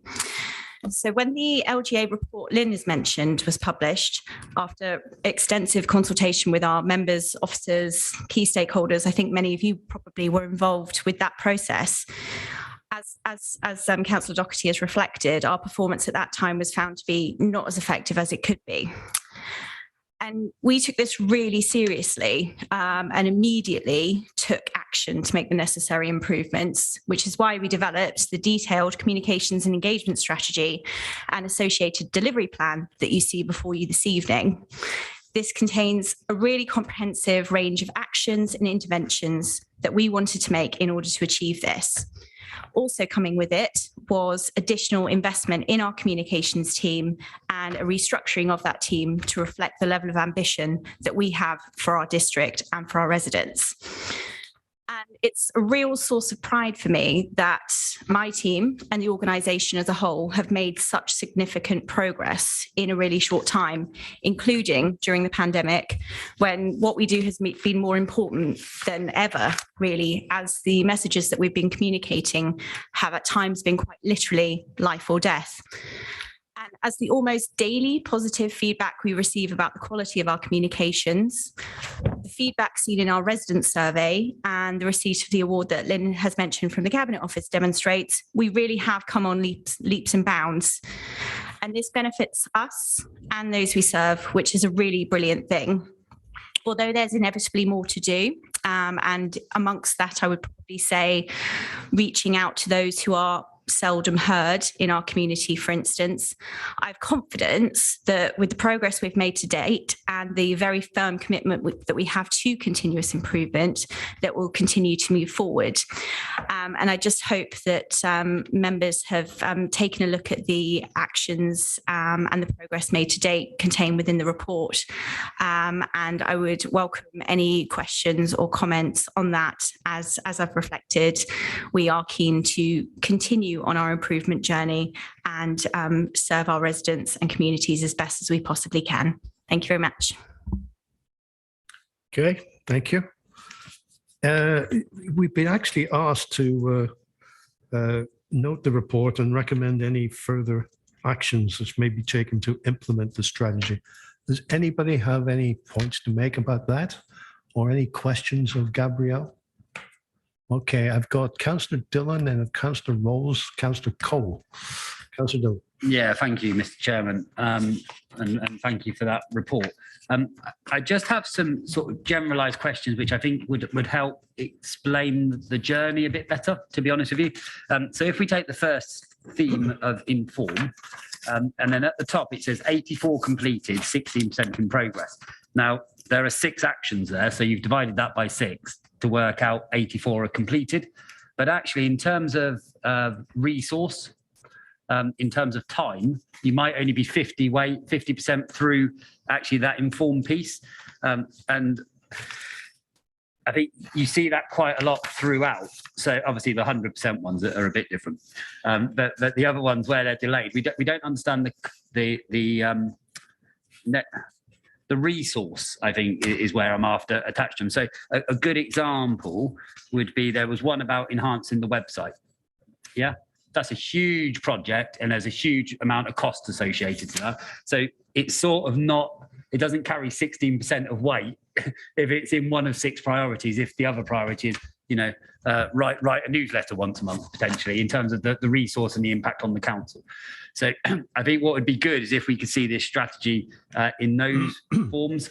Your actions and comments in the appendices help to understand that a bit, but it doesn't tell us how far still to go.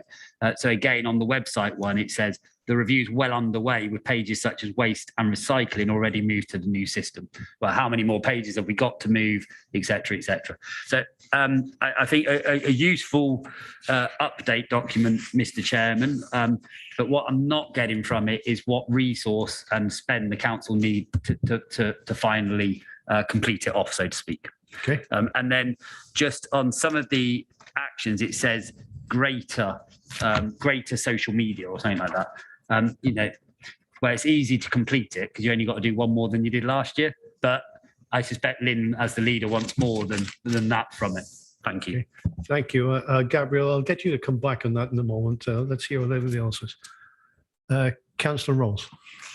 Yeah, thank you, Chair. Can I just congratulate officers on this report? I read it with great interest. I'm very interested in communications, and I think we've made huge progress in a short space of time. And I particularly congratulate the work during COVID. And when you look at the number of the engagement with that bulletin, I think I was really proud to read that. So that was my first comment. I do have a couple of questions. There is mention of a branding exercise, and in terms of not doing that because of costs. So I was just wondering if that's a sort of long-term goal or ambition at some stage. And my second question, perhaps more importantly, and it's a particular it's a particular passion of mine, is reaching out to the disabled community and those that I'm on the board of Mary Hare. So the sort of deaf community, the blind community. I'd like to hear more about what our plans are to do that, and indeed perhaps what we're doing that hasn't been covered in the report that covers that. Thank you. Thank you. Councillor Cole. Thank you, Chairman. May I add my congratulations? I think we've moved an awful long way in the last couple of years. I have one little bugbear, and it's a long-running bugbear with the website, which is the search engine and how it works. I thought I'd have a look today. I asked the website for Newbury and got 3,152 results. When I asked for Newbury history, I got more, 3,381. When I put quotes in, it dropped to 3. I tried the same thing on Google. I got 133 million for Newbury, but it dropped to 19.7 million, which is what I expected it to do for Newbury history. With quotes, it dropped dramatically to 3,800. I have a feeling we can do better. If that could be added to the list of things to be done along the way. Thank you, Councillor. Councillor Linden. Thank you, Chairman. I've got a few, well, I'm very pleased that we're improving our communication strategy, and I'm very happy to forward to my limited amount of friends in inverted commas stuff from the council and whatever, and do that on a very regular basis. But it really is, we've always got to consider the end user and its ease of use. Website has been raised by Councillor Cole. And I mean, for instance, on the last May 2019, you know, we had an election. So it was very difficult to find the election results. I had the privilege of going to the by-election itself, so I did find it out pretty quickly. So it is important, I know we're looking into it, to find information. We can't overcomplicate things when we've got to sign up to things and to tell us, you know, to go into greater depth than we need. We've also got to be concerned with people who sometimes their education standards might not be there, but also those that English is not their main language. So we've got to take into account, there's no point in saying, well, you don't understand English if somebody's having difficulty reading English in the first place.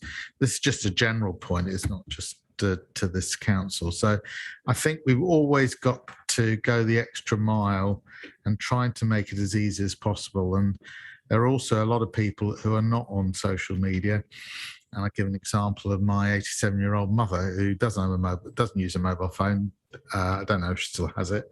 She never has used it. She's never on social media or computers. She wouldn't have a bloody clue. So she asked my sister about it. So my youngest sister.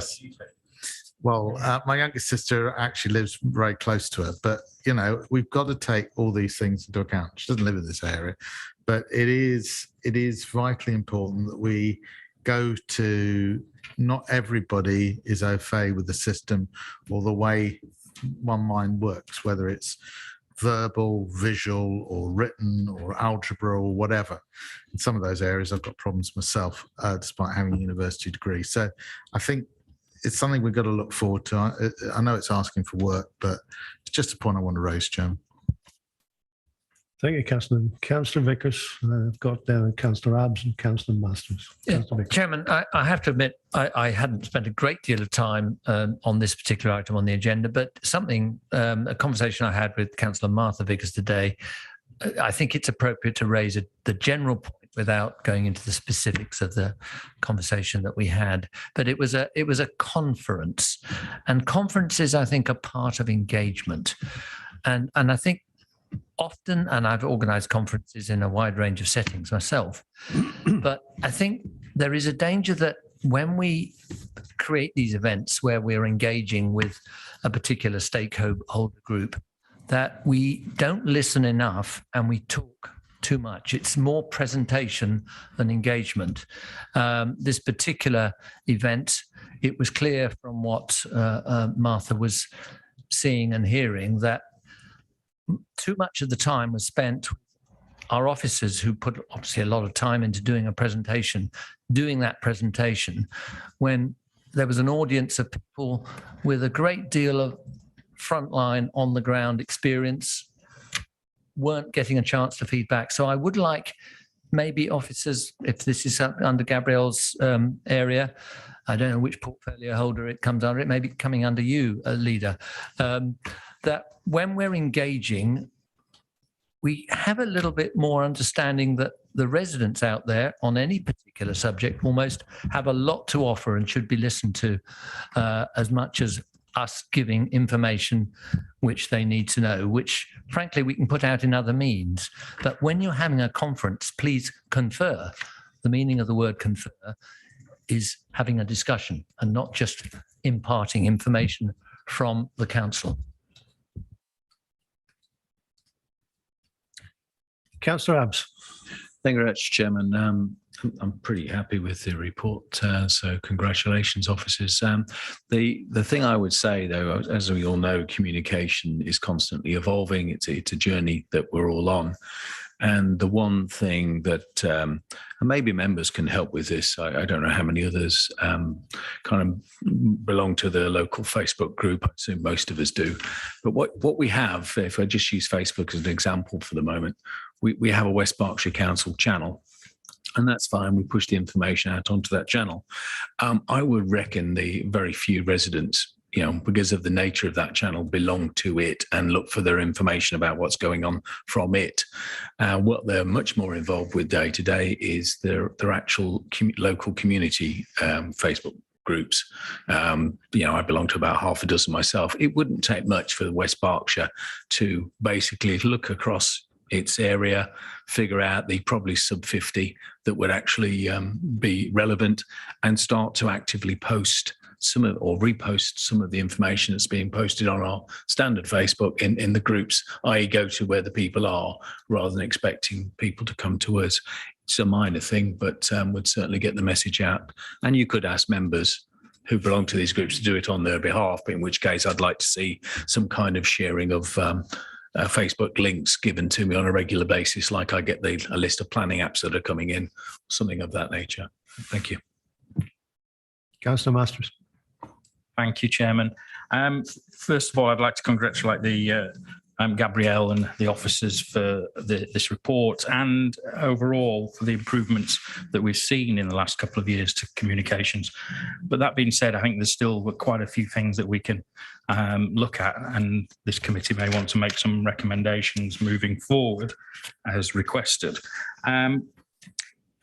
Touching on the point that Councillor Abbs has just made about social media, in the local outbreak board, I've raised the engagement issue a number of times. Engagement in social media is not what it could be. There's no, sometimes it's very hard to convince people, to sign up. And I know the newsletter from the emails has been very successful, and that's to be commended. But on social media, signing up and monitoring of West Berkshire social media is not particularly at the top of everybody's priority. So what I've suggested in the local outbreak board, for example, was that the council comms team invest in some paid ads that maybe get directly into people's feeds, because they're not looking at the council feeds necessarily as often as we would like, and that they need to get the information that the council is very readily and often consistently putting out there for the public. So it's very easy to do the targeted ads on a number of platforms, and I'm sure there's the skill set within the comms department, if not in the IT department, to facilitate that. On a more direct measure, in terms of the communication with the hybrid meetings and streaming through YouTube, I know that we use the manuscript transcript, sorry, and that sometimes throws up some vagaries and quite interesting phrases in that closed caption texting. I just wondered, and Councillor Rowles touched on it with her involvement in the Mary Hare school. Has it been explored, and maybe if not, maybe it's something that we could do, is to have BSL, British Sign Language, as one of the screens that we see on the output right now, for those who are fluent and use British Sign Language in their day-to-day communications. And that would open another avenue of accessibility. So that's one of my suggestions moving forward. Thank you, Chairman. Yeah, thank you very much. I've got no other hands up. I'd just like to add my congratulations to both the leader and to Gabrielle and any other officers involved in this. I thought it was a very professionally well presented report. I do concur with, I think it was Councillor Cole, with his comment about the website. However, our website does leave something to be desired, and I would think that that's often nowadays the first port of call of people or residents coming in, and I think that needs attention. I'll give you a good example of that. I was searching for something the other day and was told it wasn't available on Explorer, and I then find that I've been gone in through the intranet. And by the way, when I click on my button in the Internet Explorer, it's the intranet that comes up. So I'm in the intranet on Explorer looking for something else, to be told it doesn't work on Explorer. It's got to use Chrome or Safari. I know those are minor things, but it's extremely frustrating. And it is part of communications. But overall, it's a big improvement and well done. But there were a few points. I'm sure you've been noting them down. Gabrielle, do you want to come back on them, please? Yes, of course, absolutely. I will attempt to go through them in order. If I have missed any, please do let me know. So the first comment relating to resource, which I believe was raised by Councillor Dillon. Yes, in terms of resource, the necessary resource to perform the actions within the strategy has been made available to my team, and the progress that we are making with respect to each individual action is being monitored regularly by our internal Customer First Programme Board, which is a board that does include members. So I'd just like to reassure you that there is member oversight of each of these individual actions and the specifics around them. And so I'm confident that we are able to deliver what is needed and expected of us within this strategy. Moving on to the website, which I understand was raised by a number of members. I mean, yes, I'd absolutely agree with you.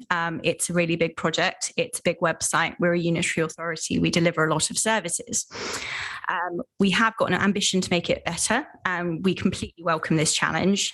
So for now, yes, we're making improvements, and I'd like to also reassure you that we perform well in terms of the government's expected accessibility standards. But that doesn't mean to say that there aren't some things that need to be ironed out. You've mentioned the examples of the search engine, which I will feed back to the digital team in order to pick up in further detail. In terms of Internet Explorer, Councillor Law, I understand that this has been discontinued as a browser by Microsoft. So it may be that I need to have a conversation with IT about it being possibly removed as an application from corporate laptops, because it won't work on a variety of websites, not just our own. Our intranet runs on it. So you will be able to access it from Chrome as well. It may be that our intranet pages do still support Explorer, but as I said, this is being phased out, so I will have that conversation with IT. Councillor Dillon mentioned the weightings of actions, as some being smaller than others, and some being more important. This hasn't been something we've yet considered for this particular strategy. As part of our project management processes, we do weight projects, kind of big capital projects, and we manage those in priority order. So it's not something we've done for this, but it's certainly something I could look at, because I absolutely appreciate that, yes, as you say, some of the actions contained in it are greater and over a longer term than others. Councillor Rolls mentioned branding, and I think that all of us can agree that there are elements of our corporate branding, including our logo, which I understand didn't perform particularly well on a kind of rating of local authority logos that was quite prominent on social media recently. However, the cost and the timing of this in the context of budgetary constraints relating to the pandemic, and the recognition that actually supporting our community and using our finances for that rather than a rebrand was more important. So for that reason, we have kind of indefinitely postponed that in consultation with members. That doesn't mean to say that we won't at some point come back to that, but for now it doesn't feel like the right time to make a move of that kind. Councillor Rolls also mentioned kind of links to the disabled community and also probably to underrepresented groups. And yes, I agree that can be a challenge, and is something that as an organisation we are absolutely desperate to address, because ensuring that all members of our community are reflected in our policy making is a real priority. So one thing that we have done in order to address this is to add additional resource to our consultation team, using funding set aside to facilitate a successful recovery from the pandemic. We're really committed to involving everyone in what we do, and this resource, this officer, and the actions that she's going to be undertaking will look at the best ways that we can do this by actually going out, asking directly, going to them, rather than expecting that all members of the community are willing, able and ready to come straight to us. We also review the demographics that are following us on social media, subscribing to our newsletters and submitting to our consultations. And where we see that there are very clear gaps in that, we actively seek to address those through our consultation framework. And another way in which we've done this is through us conducting a representative resident survey this year, which has deliberately selected at random a sample of people who are representative by age, demographic, and ward, and so on, in order to make sure that the response we get back is truly a reflection of how the district feels about the services we deliver and what their needs are. I apologise, I can't remember which member raised this, but there was a point made about making it easy to engage with us. And yes, I completely agree that this is important, and I think that's why we consistently make ourselves available across a wide range of channels, whether it's in person with with a contact centre that throughout the pandemic has been open for pretty much the entirety, so that people in need are able to access us in person should they wish to. Our contact centre, which also falls within my responsibility, is busy. It's well resourced. It receives a lot of calls, and the feedback we receive on their work is consistently high. But we've also got a variety of digital channels, which again are well used and I would say quite successful. A really good example of that is the migration that we made recently to digital waste permits, which over the course of a couple of weeks, almost 10,000 people were able to register online through our online portal, and will now have a user account that they'll be able to use to perform an even wider range of transactions as time goes on, as a result of our Many Channels One Service programme, which is being led by our digital team. Councillor Vickers made reference to the use of conferencing and the fact that these aren't used enough as a means through which to listen to residents. Again, I would agree, sometimes conferences can feel a bit too broadcasty. I know I've been to so many webinars, you kind of get real Zoom fatigue, and that's not really what we want. So that's why we are looking to become more collaborative and to involving others in the setting of the agenda for some of the conferences and events and webinars, etc. we do. So for instance, this is likely to take the form of unconferences.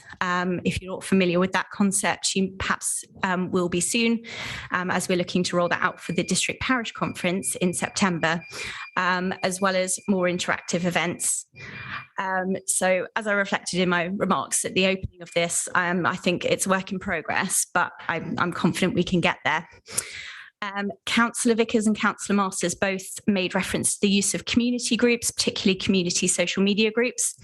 I take your point on this, but at the same time, I feel it would be I think it was Councillor Abs.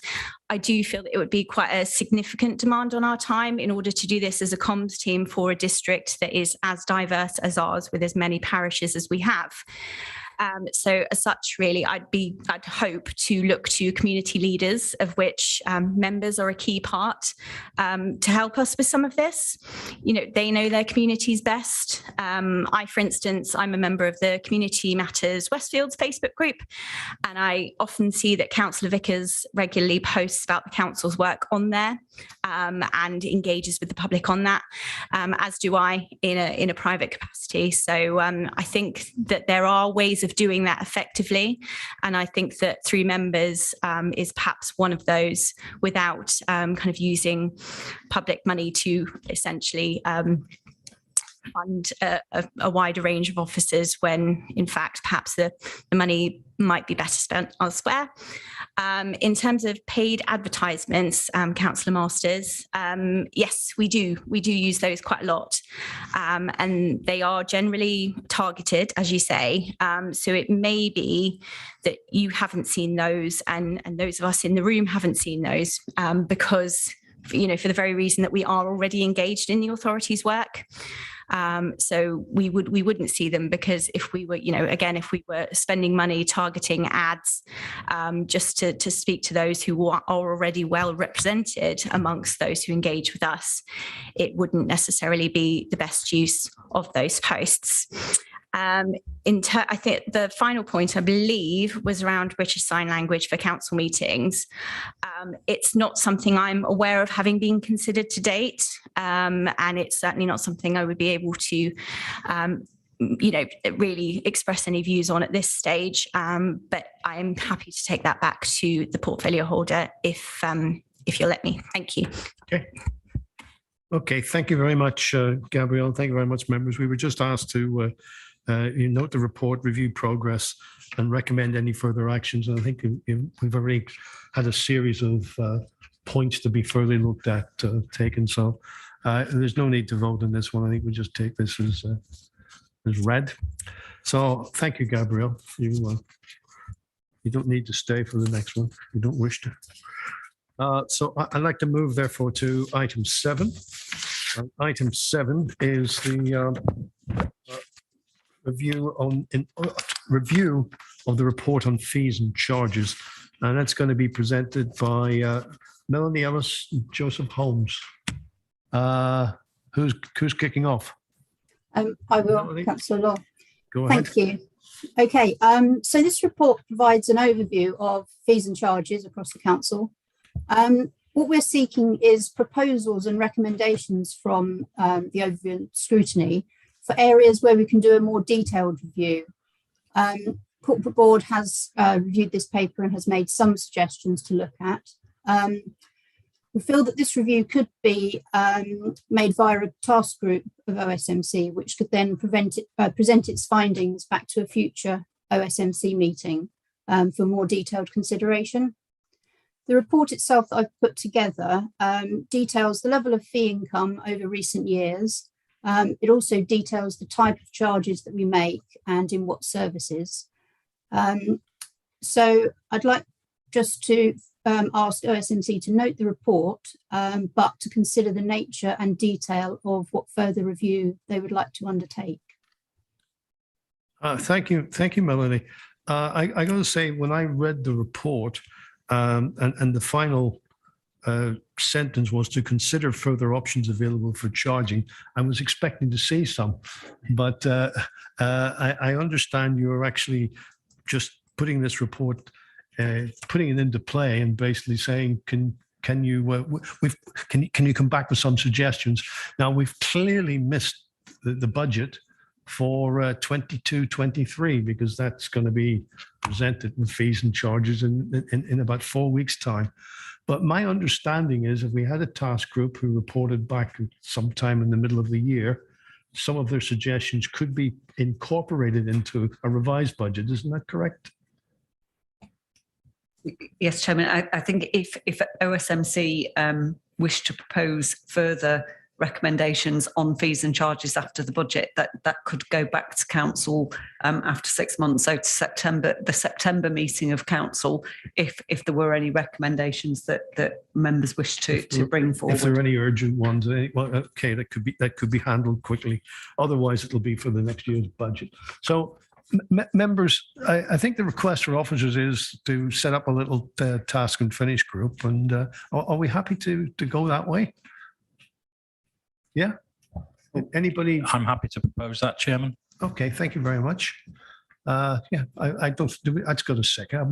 Do we agree that? Anybody disagree? Anybody want to just do it all as OSMC rather than task and finish? No, we're going to do a task and finish group. We made that decision. Okay. Can I leave that till the end? We've got an item about composition of task and finish groups. So. Was that a kind of a wave of concurrence, Councillor? I just wanted to quickly, very briefly, just talk on the item, if that's okay. Which is, so yeah, I don't think this group's probably too big to go through every line by line. But what would be, I think, would be good from the task group, as well as them going through it line by line, would be setting some overarching values or objectives. So for me, for example, there's £10 in here for a blue badge. But that's a necessity for somebody. It's not a luxury. And so, a necessity I want kept absolutely at the minimum. But I appreciate that with inflation, you should increase charges by inflation, so to speak. So I wonder if they can also look at some overarching guidelines for us to set fees, as well as the particulars of any particular scheme. Well, that's reasonable. Although I would prefer to have almost a free hand at that. And come up with these comments and ideas, and basically, and to work with the officers. So the task group's got to sit down and work with the officers. Okay. Yeah, absolutely. Councillor Rolls. Thank you, Chair. I agree that we should have a task force looking at this in more detail, particularly as it's such a long report. Also, just to say, really minor point, but it would be so much easier to maybe present some of it more visually. I know there's quite a lot of detail on there, but I think it would just be helpful. I'm not very good at sort of looking at so many numbers, so that would be helpful, I think. Okay. Next topic, in fact, is membership of task and finish groups. So perhaps, Councillor Rolls, if you would like to to volunteer to be. I think we need. Only if we're desperate, Chairman. Anybody interested? Let me just ask for interest. It's always nice to have volunteers. Anybody interested in being on this task group? I'm going to volunteer somebody, if that's okay, Mr. Chairman. I'm going to volunteer Councillor Brooks. Yeah, he should have been here. He's not here. No, I think he's probably a good candidate. So from the other side of the fence, who wants to go? Councillor James Cole. Thank you very much, Councillor. I think he had his hand up before you asked. If you want a fourth, then I think Councillor Rolls is up for it. Were you volunteering, or were you also wanting we should make a comment? Councillor Cole. I have a quick comment. Nothing about being part of the task group. My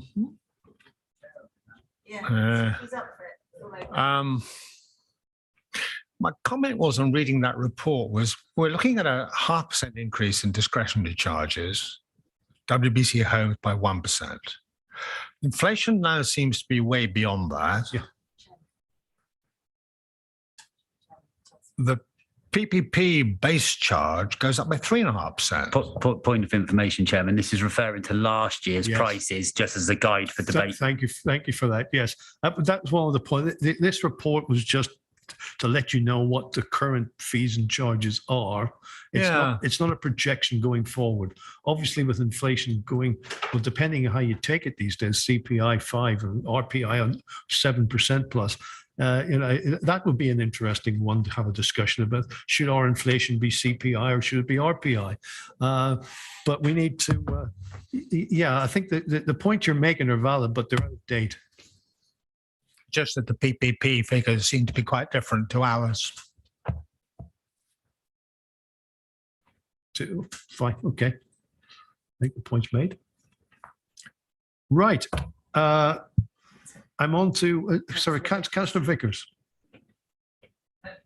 Thank you, Chairman. My only point I wanted to make was I believe we can call on people who are not on OSMC to be on this task and finish task group. So if we could perhaps get councillors, obviously, perhaps Gordon Oliver could sort of invite all members to think about coming on this fees and charges one. We're a fairly small subset of council here. Is that That is possible. No, that is possible. It's usually we need to appoint a chairman, and then the chairman. Well, we've got two members of this commission who the chair. Well, I'm not clear about. I've got Brooks. Are you coming on board this one, Councillor Cole? I think Councillor Cole was going to volunteer to be chair. I understand. Right, he was quite keen. He was indicating to me. Okay, right. And I think your point is valid. We need someone else as well. I don't know. I'm not hearing any Greens being mentioned. Councillor Masters, you. I think with the limited number of Greens on this council, we're fairly well versed in our requisite committees and task and finish groups. Okay. So we will leave that for the moment. Councillor Cole, you'll be nominated. I'm nominating you as chairman. Does that find support around the table? Yes, seconded. Everyone's putting their hands up. And we've got Councillor Brooks, and I think you have power to co-opt on one, possibly two other members if you wish. Are you happy with that?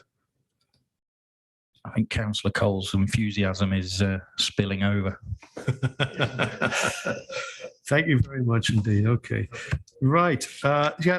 We sort of segued into the next item, which is membership of task and finish groups. And anything else to say about the fees and charges before we finally close it off? Okay, fine. Membership of task and finish groups. We have making a change to the leisure strategy. I have not been very happy with how the task and finish group that was set up last year has been performing, and it's we're not pointing any fingers at anyone. There have been difficulties getting hold of officers. Some of the key officers have been involved with COVID management and control, et cetera, et cetera. But there's also been a little bit of difficulty in putting together a meeting because the officers wished to have their executive director in that meeting. And if that was the only reason why meetings couldn't happen, I think it's ridiculous. We got to be able to move on.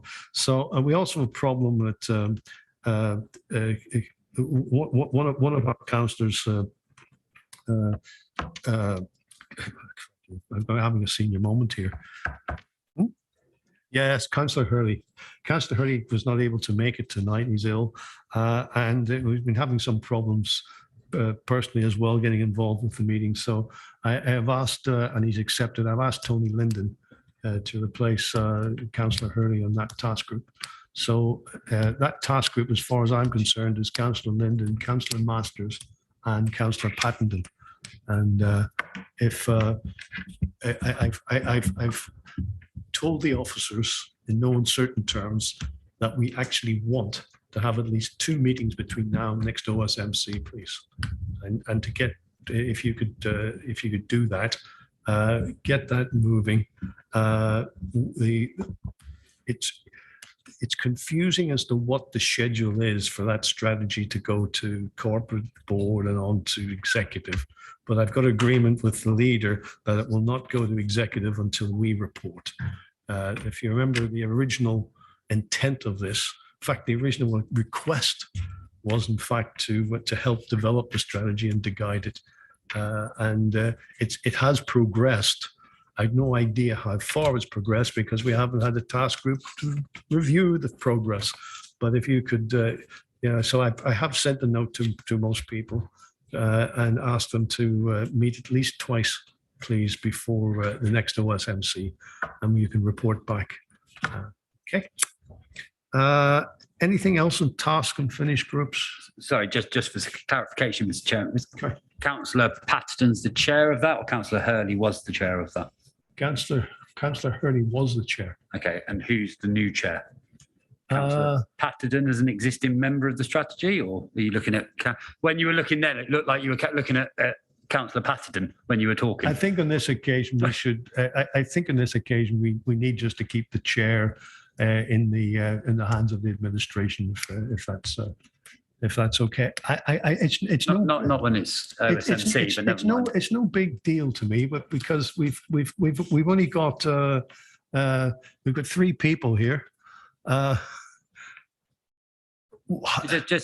mean, I'd say out of respect of the existing members and that they're full members of OSMC, whereas Councillor Linden's a substitute member of OSMC, you would ask one of the existing members to step up to chair it. And I haven't got,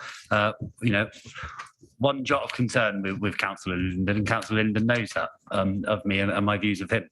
Just, an established committee is already there. Well, let me say, I talked to Councillor Linden with the view of him being the chairman, so I don't want to go back on that. And I'd like that to continue, if please. Thank you, Chairman. I mean, obviously, I'll take great response to both Councillor Masters and Councillor Patterson, and obviously, I've been a long-standing councillor in the eastern area as well, and I think it will work. And I'm really willing to listen to the other 2 members of the task group, Chairman. Well, I'm sure you'll do a good job, which is why I asked you. Thank you. Thank you, Tony. Thank you. Okay. Item 10, which is task and finish group updates. Well, we've got no updates from that task group. We may have an update from the digital task group. Councillor Marino, do you want to say something? Yeah, thank you, Chairman. Just very briefly, just for members' information, Gordon Oliver and I did discuss at the end of last year about the digital task group, and we agreed that it probably should be wound up as the strategy has now been adopted. There didn't appear to be any significant issues with the programme. And also I was made aware of a need to free up capacity. And it was going to be reported at the December meeting, but obviously that was postponed. So I understand that you've been made aware of this as well, Chairman. So Councillor Masters, if you do want to be on the charges task group, you've now got a task group down. So thank you very much, Councillor Marino. Councillor Rolls, can you provide an update on the work of the Health Scrutiny Committee, please? Yes, thank you, Chair. I notice you leave the best items till last. So just very briefly, I'll keep this fairly short and sweet. So our last Health Scrutiny meeting was on the 10th of November. Main items on the agenda were dentistry, access to GPs. We had an update from CCG and Health Watch, which are sort of pretty standard standing items. We also adopted the methodology to prioritise health topics for future meetings and the protocol of how Health Scrutiny Committee will work with local bodies that commission or provide health services for local residents. The next date for the next meeting was originally scheduled on the 3rd of February, but unfortunately we're having to reschedule that due to availability. So we are currently also working on our draft work programme, and Gordon Oliver has identified items which he's actually sort of put through the protocol for determining which topics we will be discussing. And we did have a meeting, the Councillor Macro, myself and Gordon Oliver, to discuss that in a bit more detail, and we propose to meet with Sarah Clark to discuss that further and to establish future dates for the next meeting. We also are thrilled that Vicky Phoenix is joining us to support us on the committee, and we very much welcome her. She's here tonight. I hope tonight hasn't put her off.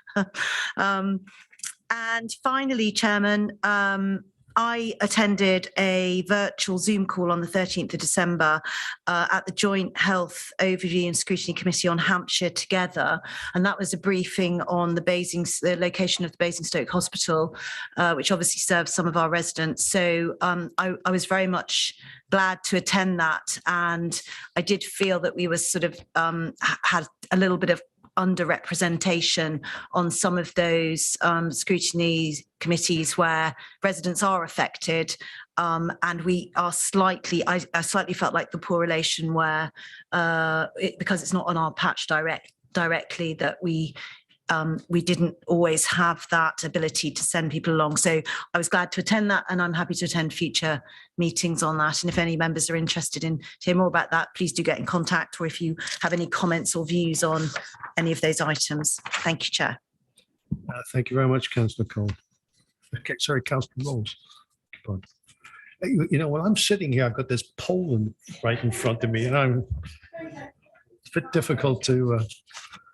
It's not a good position. This, I think we need to move about a meter that way. Yeah, indeed. Okay. Item 12. If I move on to that, the forward plan. Any people you've looked at it? Any comments? Anything there biting? Councillor Dillon. Yeah, thank you, Mr. Chairman. It'd be helpful if it was sorted in month and year, because it starts March, then February, then March, then February, then April, and then it goes back to March. So if we could have it sorted in chronological order for next time. But the only one that I didn't know if it would be of interest to OSMC was the library review. So review of the library service. It goes to executive in April. And I wonder whether executive would like us to look at that first. Is the leader still on the call? She's not.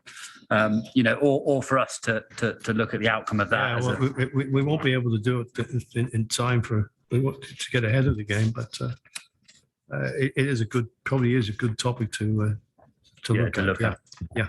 So we do have you know, I don't want to wish to move to the next item yet, but knowing what the next item contains. We do have a little bit of room towards the end of the period, but not much before. Mr. Chairman, I wonder if it'd be if we put it in as a review piece for April plus 6 months, maybe. So once the review's happened, then we can review how effective it's been. Yeah, so that would be. You're talking about September. April plus 6 would be October, wouldn't it? October. If it needs to be slightly earlier to fit in with OSMC, I'm sure that would yeah, well, would work we've already got September and November. There isn't one in October. September and November already is quite full. But your point is noted. We'll have to see. Let's see if we can fit it in somewhere. Any other comments on the? So I've got several hands up. Councillor Masters first. Thank you, Chairman. Just the March meeting and the attendance of Thames Water to talk about their priorities within West Berkshire.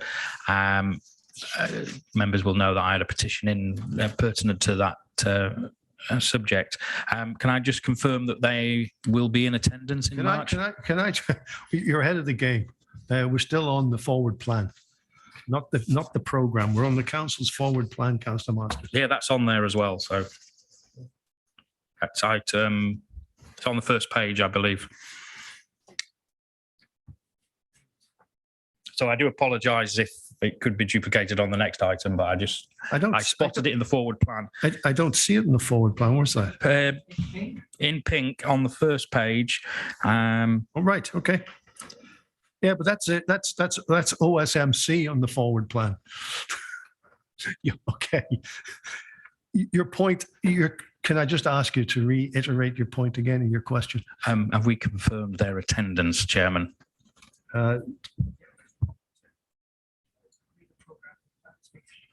Yeah, we can't confirm it as yet because we haven't agreed the program until this meeting.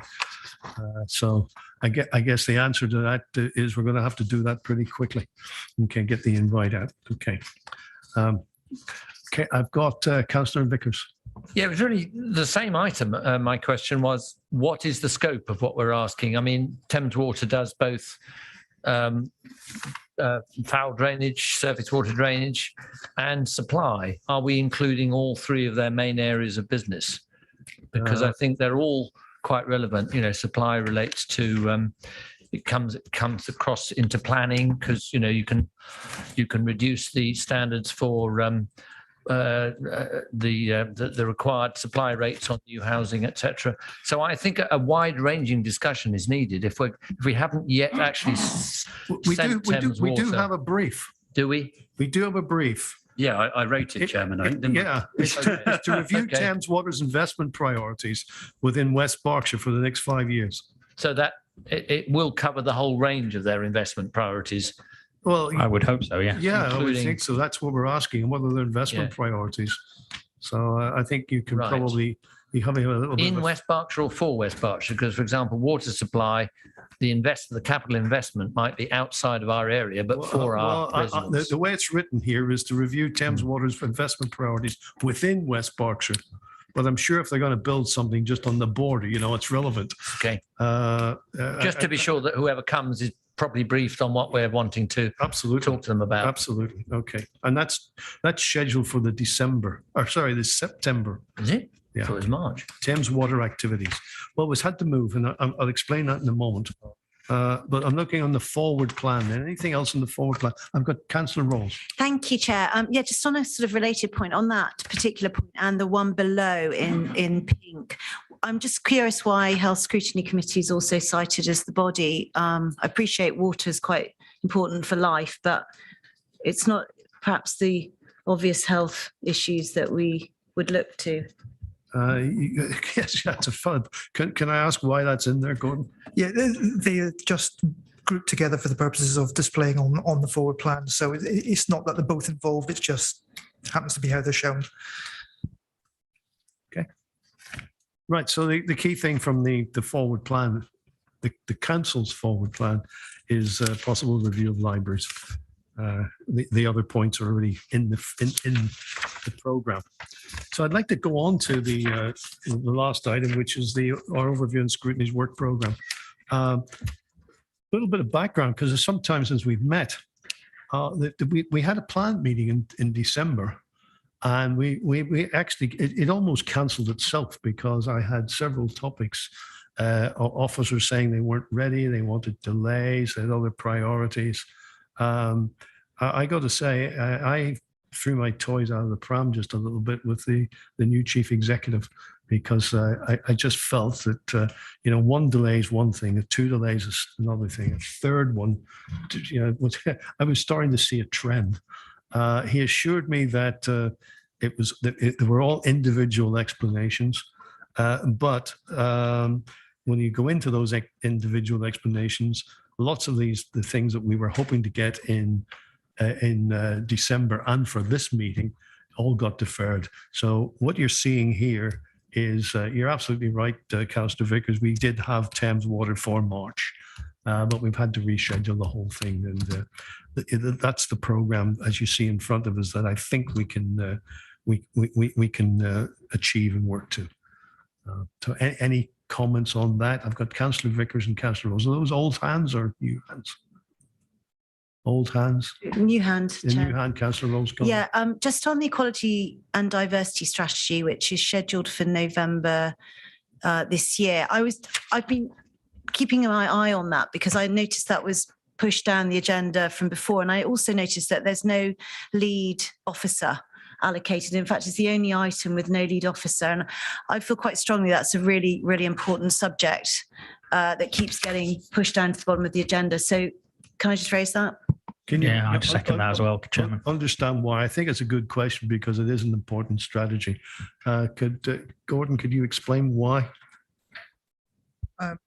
The lead officer, I think, is just an omission on my part, so I do apologise. In terms of being pushed back, I think it's been for several iterations. I'm not sure if Sarah's got more information on this, but I think it's got so far and then been pushed back until to go back to square one again and come back again.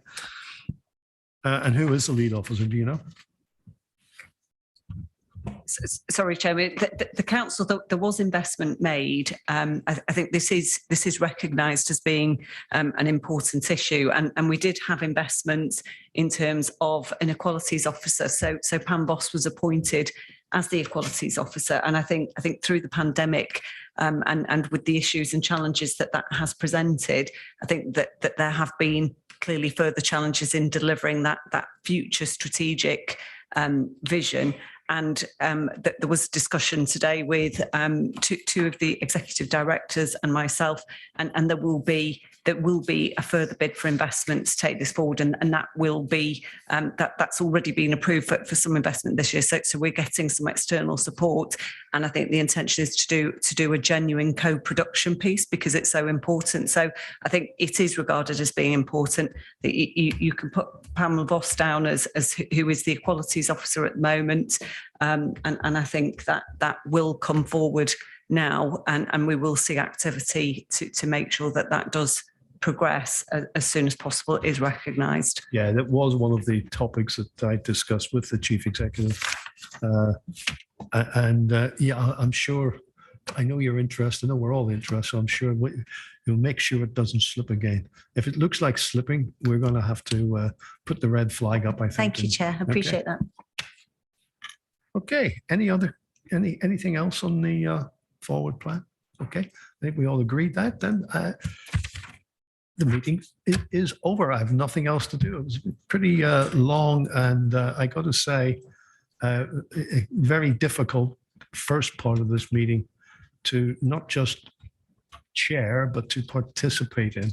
And I don't think the members of the public looking in, I don't think any of us, and I really mean any of us, can feel any pride in the way that debate took place. I, for one, I'm going to do a lot of reflecting. There was a lot of issues that were constitutional that I think just need to be thought through a little bit. And I've already sort of said that to the monitoring officer. I felt the Constitution did not help me to chair this meeting. We need clarity on these things, and it's not for we spent a lot of time in the meeting itself actually trying to discuss pieces of the Constitution and what they meant, and this is not the place to do that. That's to be done, I guess, in another committee, and to decide how that's done. And we're going to put that in, but we're still streaming, and I'm talking. I'm quite happy for what my comments to go public. Because I, on behalf of the committee, actually, I'd probably like to apologise to the public for the way the first part of this evening went. Okay, that's fine, and no other hands, nothing to say. I'd call the meeting closed. Thank you.